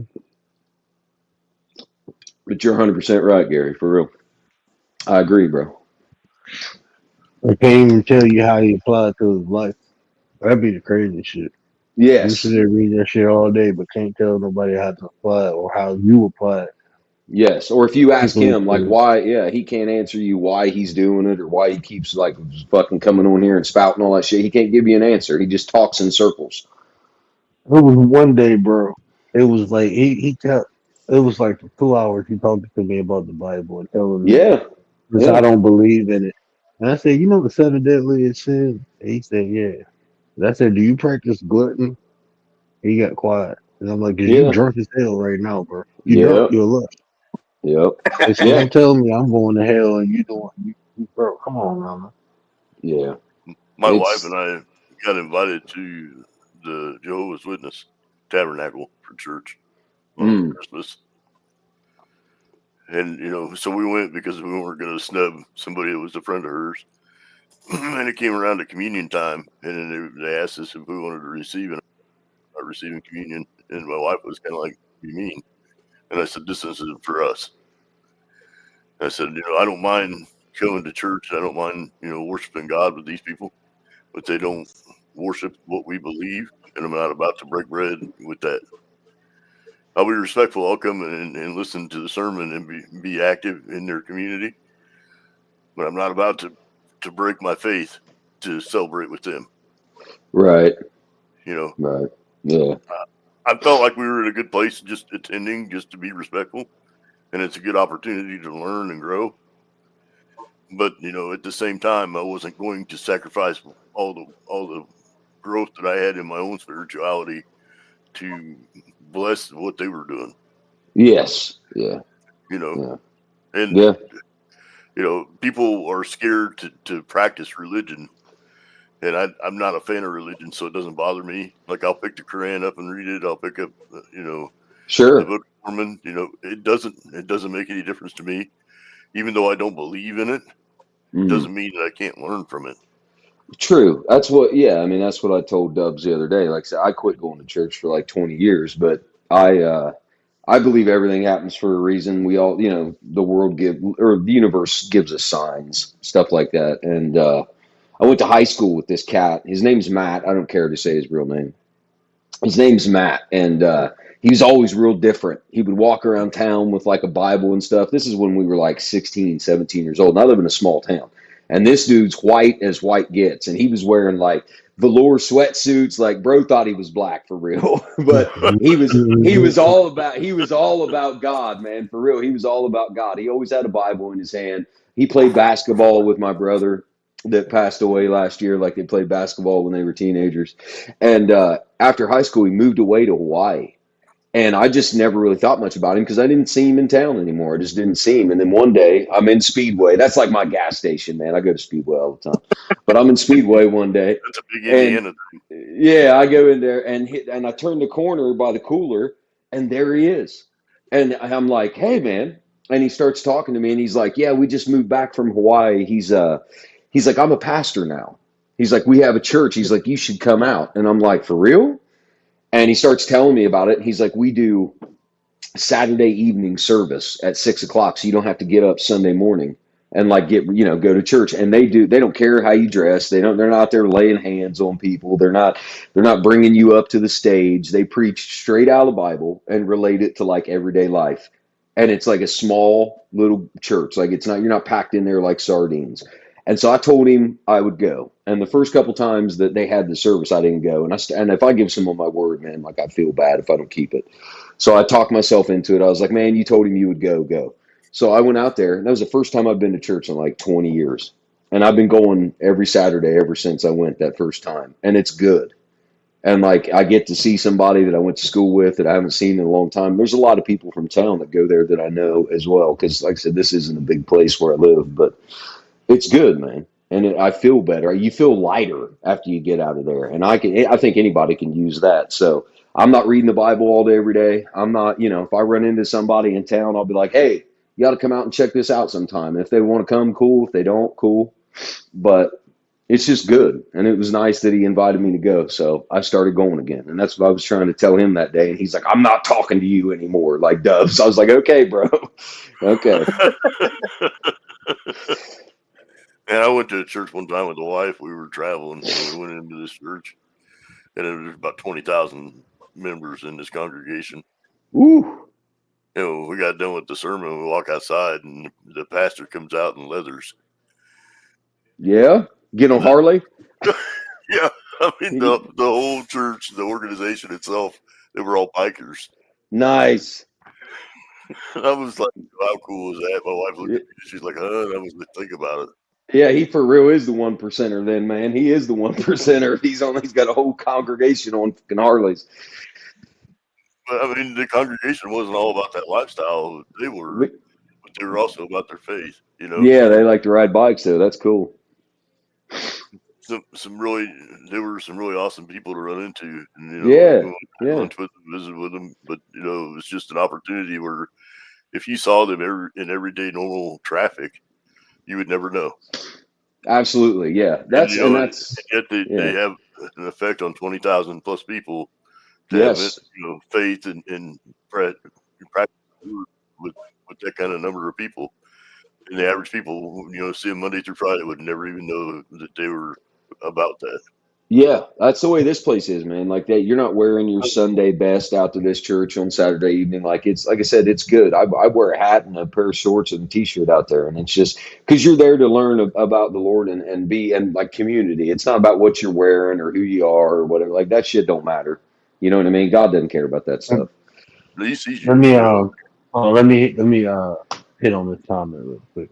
Mm-hmm. I wouldn't say the 7 deadly sins are made up, but they're not in the Bible. It was written, it started off as 8 evil thoughts from a monk. I forgot what century, but it started off as 8 evil thoughts. And even after that, it translated into the 7 princes of hell, like representing the 7 evils. And the monk wrote it to a group of other monks who were practicing ascension, meaning like spiritual ascension. And he was saying like these are the 8 evil thoughts that prevent you from ascending. And I think it was Pope Gregory, who incorporated it into the Catholic Church. I forget what Mm. century that was. Too. I had a test on that shit though, like the Whoa. origin of seven deadly sins when I was in Right. theology. So no, it's not in the Bible. It was written. What the fuck is the name of that monk? I got it in my notes, but yeah, it's not in the Bible, but it's always associated because those eight evil thoughts or those seven deadly sins. If you ever read the Damon Bible, it's associated to the seven princes of hell. Each prince represent one of the sins, and a lot of that is metaphysical anyway. Like if Right. you look into the Kabbalah, they start talking about the seven demons within you, or your seven negative aspects in the Kabbalah. It says seven negative aspects, and there's the seven deadly sins. And on the flip side, it's seven archangels. Yeah. So it's this, those archangels represent the opposite of the seven deadly sins. So, And, yeah, and there's seven dwarfs. Well, Yeah. seven I've talked chakras, about this in the past where seven chakras too. Yeah. Christianity has borrowed portions of its faith from other religions. We've talked about that before. Mhm. So, I mean, Christianity is not perfect. No. Yeah. Dude, on the flip side, just real quick, I bought a lottery ticket today. They have Plinko lottery tickets now, like from Price is Right, Plinko the game. They have a lottery ticket Oh that is damn! I got Plinko lottery tickets right here looking at me on my table. It's real hard not to scratch them right now. I'm just saying. Nah, scrappy and get rich. I got to be in the mood. The mood's got to feel right, man. I'm superstitious about that stuff. I bought a couple of them. I'm like, I'm gonna wait a minute. Yeah, I'm superstitious. The wife and I used to laugh at me if you because I would call lottery stupid tax. Yeah. Because there'd be Oh, my bad. you go into the gas station, there's always that one person at the counter with their last 20 cents buying lottery tickets, hoping to get enough money to buy some food. Yeah. And they probably done spent $200 in the day, and they were hoping to buy a cup of coffee. It's like, Yeah. I just couldn't believe they had Plinko lottery, like scratch off lottery tickets. I was like, is that fucking the Price is Right? I was like, let me get a couple of them. I was like, they got fucking Bob Barker lottery tickets up there. I was like, give me one of them motherfuckers. price is wrong, Bob. Yeah, price is wrong, bitch. If you look up the Hebrew word for sin, it translates into to fall short. So the concept of sin is transgression against law. That's the Catholics in the big thing, but in the original Hebrew, sin means to fall short. Okay. Well, and even the scripture tells you that you have to follow the laws of man, and if you don't, then you're not being faithful. So, Well, I never really sat down and read the Bible, but when I started going to this church, someone told me about this certain kind of Bible. Have you guys ever heard the Action Bible? Do you know what that is? I have. Yeah. I've read it. Yeah, it's like a comic Not book. for me, but I've read it. Yeah, it's like a comic book. I didn't know it existed though. It was like $20 on Amazon. I was like, there's a comic book Bible. I was like, that's dope as hell. I was like, let me get one of them. So I've got it sitting here on my table, and it's like the Bible simplified, basically. It's got everything in it, but it's just the simplest version of it. But the Audible book, if you listen to the Action Bible Audible book, every character is read in a different voice. So it actually sounds like you're listening to a real conversation when they read it on Audible. And it's kind of cool, man. But I bought one just to kind of refamiliarize myself with certain things. But it's a comic book Bible. Like it's just I didn't know they made such a thing. Bro, they got a New Age Bible, like yeah, man, that shit crazy. Like a Rainbow Bible, I guess you. Mm-hmm. That shit fucked me up when they told me that. Yeah, bro. Yeah, a Rainbow Bible. I believe it. Oh my goodness. Bro, I thought it was a joke, man. I think Rachel told me that, or somebody was on the panel and they was like, they got. I'm like, no, they don't. I'm like, oh shit. Right. Missing mod says a Queen James. Oh man, don't do that. Yeah, nice. There you go. Man, if Yeah, y'all look- ain't linked over Missing Mod, go link over her, man. She funny as hell. She got a good show over there. She go live, man. Hey, She go Ward, live. put me full screen real quick. Let me show you something. Commander, Commander still up here? I'm outside. Yeah, she's up here. Yeah, Yeah. she got you. She's good. Only thing you All gotta right, here. do is you All right, click yeah. on All right, here. Hang on. Check this out. Wait a minute. Look at that. Fuck Plinko. See that? Oh, I see now. You gotta Yeah. scratch all the green ones. Yeah, it's like there it is. Yeah, see? Fucking Plinko fucking lottery ticket. You know what that really makes me want to do though? What?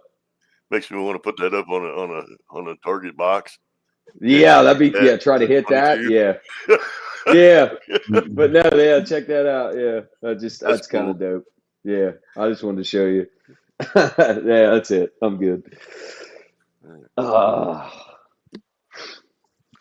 Wait, so you have to That's scratch something off different. all those little dots? No, That's a lot. here's what it says on the back for real. It says scratch the first chip and reveal an arrow, and then you basically scratch only the other circle that is like where the arrow points to, and then you just follow that all the way down. So you start a line and you basically follow it wherever the arrow that you scratch tells you to go until you get to the bottom. And if you reveal 3 Plinko symbols, you win automatically. Man, look, You got I'm gonna that. be honest with you. People hate when I do scratch off because I just scratch the barcode off and scan that shit. See, Yeah, you one of them motherfuckers. Yeah, I know who you are, bro. Yeah, you're one of them fucking people. People get Ward's mad as he's got his hell. phone out. He's got his fucking phone out with the damn Ohio Lottery app. He's just fucking scanning shit. He ain't even playing the game. Or the I ain't Michigan even Lottery doing app. that shit, bro. Yeah. Yeah, I just scratched the barcode off and shit. I ain't winning shit. All right, throw it away. He's just Next out in the one. parking. He's out in the parking lot. Can you scan this? My wife be like, "Why don't you just see it?" Nah, because I can't see shit. I win Yeah. and I I ain't don't about even that know I kind of time. won. I can't see shit. I got better But if things I to do. I'm scan not it, it about that tells time. me. Yeah. Bro. That's good though. That's funny. That's Yeah, crazy. well, I'll keep you updated. I'll play fucking Plinko later. Me and Bob Barker will play this motherfucker later. We'll see if we win something. That'd be funny. Me and Bob Barker. Yeah, I mean, me and Bob Barker's gonna play Plinko later. I'm gonna throw Happy No, Gilmore sorry. on and fucking scratch his Have bitch. your pet spayed and neutered. Hey, Yes. you know what? Make a video out of it. You know, and you and Bob Barker can celebrate that together. Yeah, dude, there's a YouTube channel I follow that's called listen to the name of this YouTube channel. There's a YouTube channel that I follow called Get Rich or Die Scratching. And all this guy does is buy entire books of lottery tickets. I'm talking like the whole roll and scratches them, dude. And he had a roll on there today of $30. The tickets were $30 a piece. There must have been 200 tickets there. I mean, 100 tickets at $30, that's $3,000. He probably had $6,000 worth of lottery tickets there that he scratched. Like that shit's crazy. He's probably got a deal with a vendor. Probably. That's a lot. Yeah. Yeah, he If probably you wanted makes to- more money with this channel Yes. than the scratch offs. If you want to check it out, Look, crazy. I bought a book of lottery tickets one time for I think it was like $1,400. Yeah. Man, I walked out that bitch with almost $7,000. I never sometimes did you it get again, lucky though. and you get a good book. I was Sometimes drunk. you get lucky. Yeah. I was drunk and seeing somebody buy a book. He bought two. He spent like $3,000 and won $20,000 at a gas Yes. station. Yep. And I was like, "Shit, give me that. Let me get that. What he had." And the lady was like $1,200, and I'm like, and I'm sitting there, and I got some chicks with me, and I'm like, "Oh shit, okay." And then I started. They was like, "Come on!" I'm like, "Fuck that! I'm getting my money back." I sat there and scratched all them bitches. Yeah. We about to give me my money back. If you guys want to see it, just go on YouTube and look up "Get Rich or Die Scratching," and you'll see this dude's like latest video. He's got a stack of $30 tickets. I mean, that some bitch is like 2 inches thick. Like it's ridiculous. We're on some 50 Cent shit. Yeah, for real. Yeah. That's a lot of damn money, though. Yeah, it is a lot of money. Wow. But if you got lucky on one ticket, hit like $50,000 on a $30 ticket, I mean, shit, you're set, bro. That's the whole game. If you get lucky, Right. Man, Yeah, you that's the know, point. I mean, Can you imagine man, Yeah. you having buy the a last book, ticket and bro. being in the hole, all that money being in the hole, and you'd have the last ticket, and then you break even. Yeah. Well, at least you break even though. Shit. You know what I'm saying? You get down to the Yeah, I last ticket, know. you're like, oh my god, I done screwed up. Yeah, yeah. That's like in people that play these pull tickets. I go in the gas station and Pickle watch tickets. these people. Yeah, the 3-tab pull tickets that are like Yeah. 50 cents, $1. I watch these people spend $200-$300. They'll spend their fucking rent money just to win their money back and break even, and then they'll leave the store. I mean, and there's a pile of those fucking pull tickets laying in front of them. Like, what are you fucking doing? It's an addiction. Yeah, no shit. Yeah. Yeah, People it get is. addicted to it. Yeah. It's sad. It is. I mean, I've played those like 2 or 3 times. I remember the American Legion used to have the old school like little paper ones that had 3 pulls on a ticket, and I've never hit anything on, not one on any of them. So I quit playing them. But I see people just, damn, they spend some money on them, bro. They have them for streamers now too, where you can get like lottery cards, Yeah. and people do those. It's kind of illegal, but it's on the edge. But they'll do like a raffle, and you can buy a spot on the ticket, Mm. and then you can actually, the ticket will tell you if you win, and then the streamer can pick the prize. Right. Right. It's crazy. Yeah. People use them Yeah. in the coin communities and such. Like, oh, I'm going to give away this silver $50. Yeah. Buy you a spot to get a chance to win a silver $50. Right. They use that scratch ticket to figure out who wins. Well, if we win 50 G's off this Plinko, I'll super chat like a motherfucker. All right.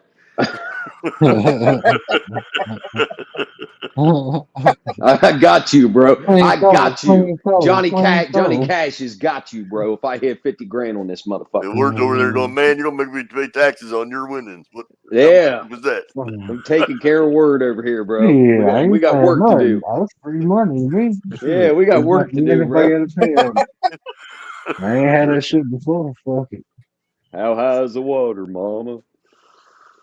Oh shit. Beggars ain't gonna be choosing. I'm be quiet. You guys are gonna shit if I win on this thing. You just wait. Put out the fucking good vibes.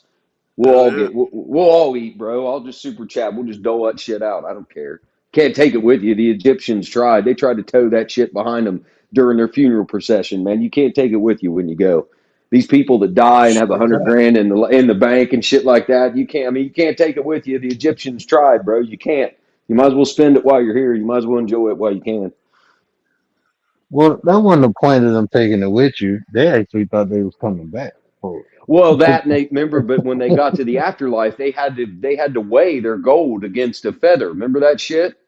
They weighed their heart against. Well, yeah. But they would ask what they had to offer, and people would always give up a piece of gold or something like that. I always think about that, them towing all their gold belongings behind them in their procession, and they were buried in their tombs with all these belongings, all this gold. Like, you can't take it with you, man. And then years later, some archaeologist digs it up and finds all this shit and becomes a billionaire. Like, you just help somebody else out.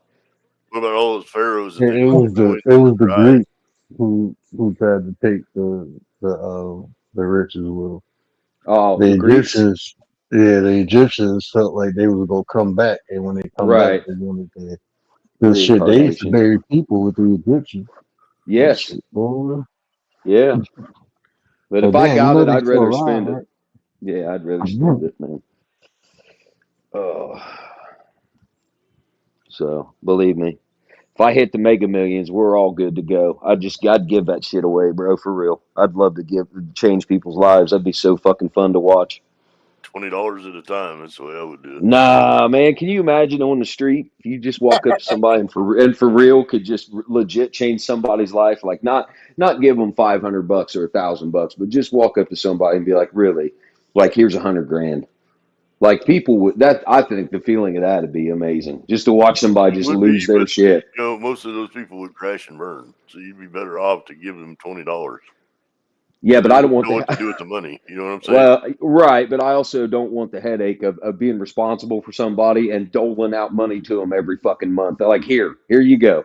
If you blow it all, it's on you. But like you got the chance right now to change your life. Here's 100 G's. When you hit the lottery, just let me know what street you gonna be on. I'll be I got you.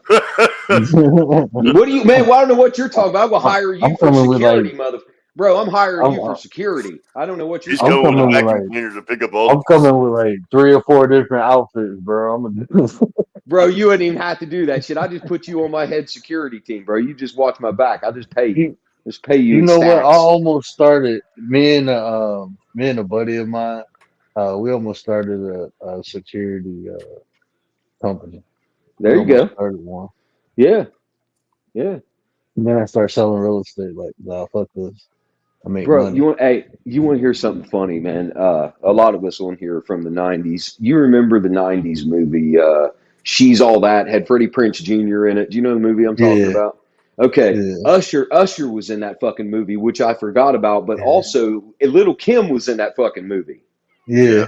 So, all right. So the guy, Freddie Prinze Jr., the guy that was in it, he just redid that movie. I Know What You Did last summer. They just redid it with all the original cast members, like Jennifer Love Hewitt and all that shit. They just redid Yeah. I Know What You Did last summer. Well, he was doing an interview today on, I can't remember the show. I'd have to look it up, but he was talking about what it was like making She's All That or whatever. And he said every day Little Kim would show up to set in a limousine and like 15 motherfuckers would get out of the car before she would even get out of it. Like all these security people, all this shit, like would get out of the car and like surround the set and basically be protecting Little Kim while she was on set filming She's All That. Like that shit was crazy listening to him talk about it. It was pretty interesting. See, she was a little different too because she had shit on her head at that time. Like Yeah. motherfuckers was really trying to touch her because of Yeah. her people. She was going through Yes. some shit. But I forgot Yeah. Usher was in that as the DJ in that movie. Like I forgot all about that fucking movie. And then I seen Freddie Prinze Jr. today. I was like, oh my God. Yeah. Man, it's crazy seeing some of these people get older. Like, do Tom Yes. Cruise ever fucking age, bro? Like, like what the fuck, bro? This motherfucker, Yeah. Tom Cruise, Samuel Jackson, but Tom Cruise, man. I'm looking like, Yes. bro, ain't you like 80 or something? Shit. He's like 60 some, I think he's 60. He's 58 or 59 or something Man, like that, Tom Cruise. I want to know what the fuck he do to his body, bro. Because this motherfucker still hanging off helicopters and shit like that. Scientology, Like, bro. Yeah. They're fucking preserving him. They're dipping him in fucking whatever you call it. the Lazarus pit from Batman. Yeah. They're dipping him in formaldehyde. That's I was looking for formaldehyde. That's what I was looking for. Man, Oh, I man. remember when Top Gun came out, and there was a friend of mine in Omaha, Nebraska. His dad had bought Top Gun on Laserdisc. Yeah, I remember Laserdisc, the size of a fucking 33 record. Yeah, I remember them. It was like $1,500 for that Yeah, movie. that shit was not cheap at all. Yeah, no, you're And I not was wrong. like, and he was like, "You got to watch this movie." He said, "I'm probably going to get grounded for even touching this disc." Yeah, And I yeah, was like, "I don't need to watch it that bad." yep. Yeah, I remember my everybody always had like a rich friend in high school, and I had a friend named Seth whose parents had money, and they had a Laserdisc player. And I remember you could only get like certain movies on it. You couldn't get every movie on No, Laserdisc yet. and they were crazy expensive. Yeah, he had like Indiana Jones. He had like the 3 Indiana Jones movies, and I think like Back to the Future and something else. But like he had like 5 or 6 Laserdisc movies. He didn't have Top Gun, but I remember us watching like Indiana Jones on it at his house, and it was just it was such a big deal because they had Laserdisc. I remember that shit. Yeah, that's funny. I hadn't thought about that in a while. His mom also had a living room that you never sat in the living room. With the plastic on the couch. Yes, and all Yeah, white, yeah, all white carpet, all white drapes. yeah. She It- had cockatiels and plants Yeah. in the living room. That shit was called a sitting room, but nobody ever sat in it. You walk in the house, you can take your shoes off in the living room. Yep. You walked in the living room, Yep. You carry your shoes with you, and then when you got to the kitchen, you put your shoes back on. Yep. Yeah. There are people like that. Absolutely. He got grounded for teaching one of the cockatiels to say asshole. Oh shit, that's funny, man. Every time somebody walked through the litter, the bird would go asshole. People that own birds are different, dude. People that own birds are different. You know, the giant parrots. They're called. I think they're called a macaw. You know what I'm talking about? Okay. Yep. I dated a girl named Kareth. She's Italian. I dated this girl named Kareth when I was like 19, 20. She had a macaw. Its name was Caesar. Okay. Now this is, so if I was 20, we're talking 2000, 2001, somewhere around in there. And that she had this thing at her house in a big cage, whatever. She lives up in Centerville, Ohio now. That fucking bird is still alive. She posts photos of it on fucking Facebook. That thing, I don't know how fucking old it is. Like, I don't know how old it was when she got it, but I know she's had it 20 plus fucking years and the thing is still alive. Its name is Caesar. Yeah. And it's just this giant fucking parrot. She keeps it in the house. She was different, bro. She was wired a little different. She was interesting. But yeah, I dated her. I'm a former bird, man. My wife, when I met her, they had African gray. Yeah. And that thing got big, but we had African ringnecks and Indian ringneck parrots. I love fucking birds, bro. But yeah, they different, bro. Yeah, they're different. They, Yeah, they, I love they can fucking birds. actually, they can actually calm you too. They can be very calming. Oh yeah, they be chill, bro. I was mad as hell with my Indian ringneck. I was mad as hell. Yeah, this fucking bird. See, I can hear her in my head saying Caesar, like talking to this fucking bird, but in a female voice. Like, bro, this shit was weird. This shit was weird. We had a Labrador, and my wife had parakeets, and she would let the parakeets just roam the house. Yeah, yeah. And the parakeets would actually land on that Labrador and play with that dog. Just ride around, yeah. That dog could not even care at all about right. the birds. But yeah. You could take that dog out into the country, and it would hunt ducks and rabbits all day. Oh, yeah, yeah. He was an avid hunter, but at home, he wasn't about that life. Them birds would play with him, and he would look at him, he'd wag his tail, and the birds would play with his tail, and he was just calm as could be. Man, you put him out in the field, he was ready to hunt. Yeah, that's cool, man. Yeah, that's cool, man. I'm gonna get my butt up for a burger. Yeah, it's like 10 till 4. It's like 10 till 4, boys and girls. Absolutely. Thanks, Word, for having us. Yeah, man. So, hey, the wife is. Oh, go ahead, bro. No, I was just gonna say I missed you last night, man. I overslept. I commented on the video though last night. I don't know if you saw it. Yeah, I've seen that. Yeah, I've seen. Yeah, I overslept, man. By the time I got up, you had ended like I think 20 minutes or something before I got up. I was like, God damn it. My son had that kindergarten assessment test this morning, so yeah, that shit did go all right. Yeah, the teacher, man, my son is, he is smart. He gonna be a problem, bro. Oh, his personality, man. Everybody fucking loves him, bro. Like that's good. He just got that it factor already, and he always had that. I remember when he was born, bro. Even the people in the hospital was like, send him to Gerber, send his picture to Gerber. He got this. His personality is just fucking amazing, man. Everywhere he go, people love him, teachers and everything. And he got like a speech delay. He had a high palate, so he got a little speech delay. That shit don't stop him from talking. He don't shut up. That's how Eddie Murphy got his start, though. Yeah, bro, he's well informed. Like my son is a perfect balance between me and my wife, like a perfect balance. Hell yeah! And they loved him. It was like two teachers was like, well, my wife was like, the one teacher said, yeah, he's going to be in my class, and the other teacher said, no, he's going to be in my class. They arguing over. I'm like, oh, shit. Hey, everybody love him, man. So yeah, he rocked it out though. He's a smart kid. My son is real smart. He mechanic like me though. He got to do shit to learn. So right, hands on, yeah. Yeah. He was having problems counting to 20 until I got. Like, he like to play with rocks and shit. So I'm like, so he know how to add and shit now just from playing with rocks. I told him go get 20 rocks. Keep counting until you get to 20, and I'd be like, take 5 away. How many you got? That's how you learn how to. There you go. Shit. So. Man, Yeah, that makes he me that makes me happy to hear that, bro. I'm glad he had a good fucking assessment and shit. That's awesome. Hell yeah. yeah, Well, he and got the other a thing long too that people process. don't realize is the reason that they used to do all the writing in school is that you learn by repetition and Yes. memory Uh-huh. when you write. Yeah. And they've lost that because they do everything now with typing and all that kind Yeah, of stuff. they don't even teach cursive anymore in school. Most of these kids now, like that are 20 years old, don't even know how to write their name in cursive. They have no fucking idea. That's I Yeah. had a conversation with my brother and I said, "How are these kids going to be able to sign a check?" Yeah. I signed my name on something in front of a girl at the bank, and she was probably 20, 21 years old, but like that was her first job as a bank teller. And I signed my name, and she was like, "You've got an amazing looking signature." I was like, "It's just cursive." She's like, "Yeah, they didn't teach us that in school." She's like, "They didn't teach us that in school." I was like, "How'd they teach Yeah. y'all to write?" Well, she's like, "They just teach us to print."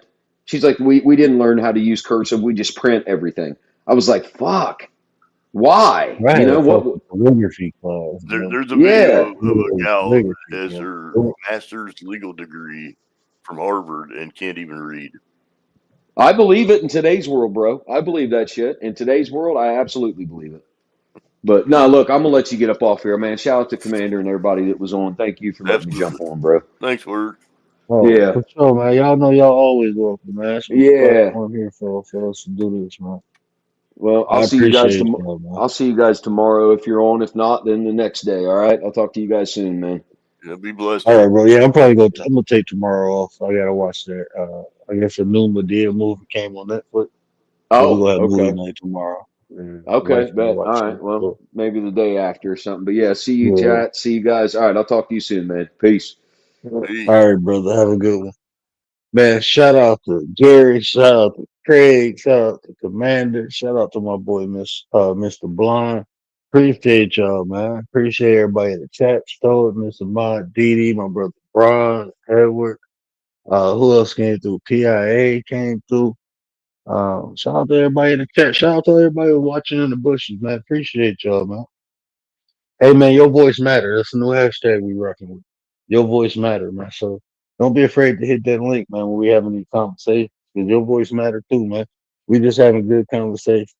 So your voices matter. Your voice is important. So stop being afraid to hit that link, people. Stop being afraid. Shout out to everybody. Shout out to the whole nine. Appreciate y'all. Y'all know what I always say. Care about how you feel. These conversations to build nations. If we said anything that resonated with you, do me a favor, hit that share button. Tell somebody to tell somebody.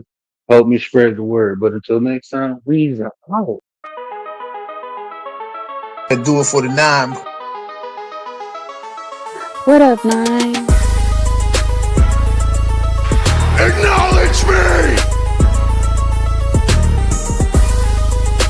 They've been telling y'all love, and I came to tell y'all right.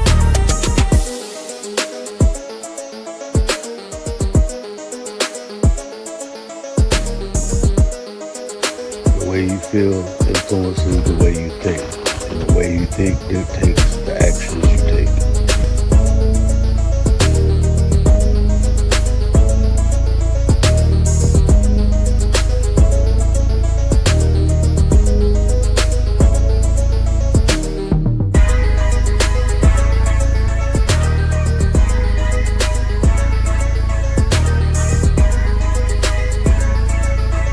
You there, sitting at home, acknowledge me. When I move, is it a quick rumble?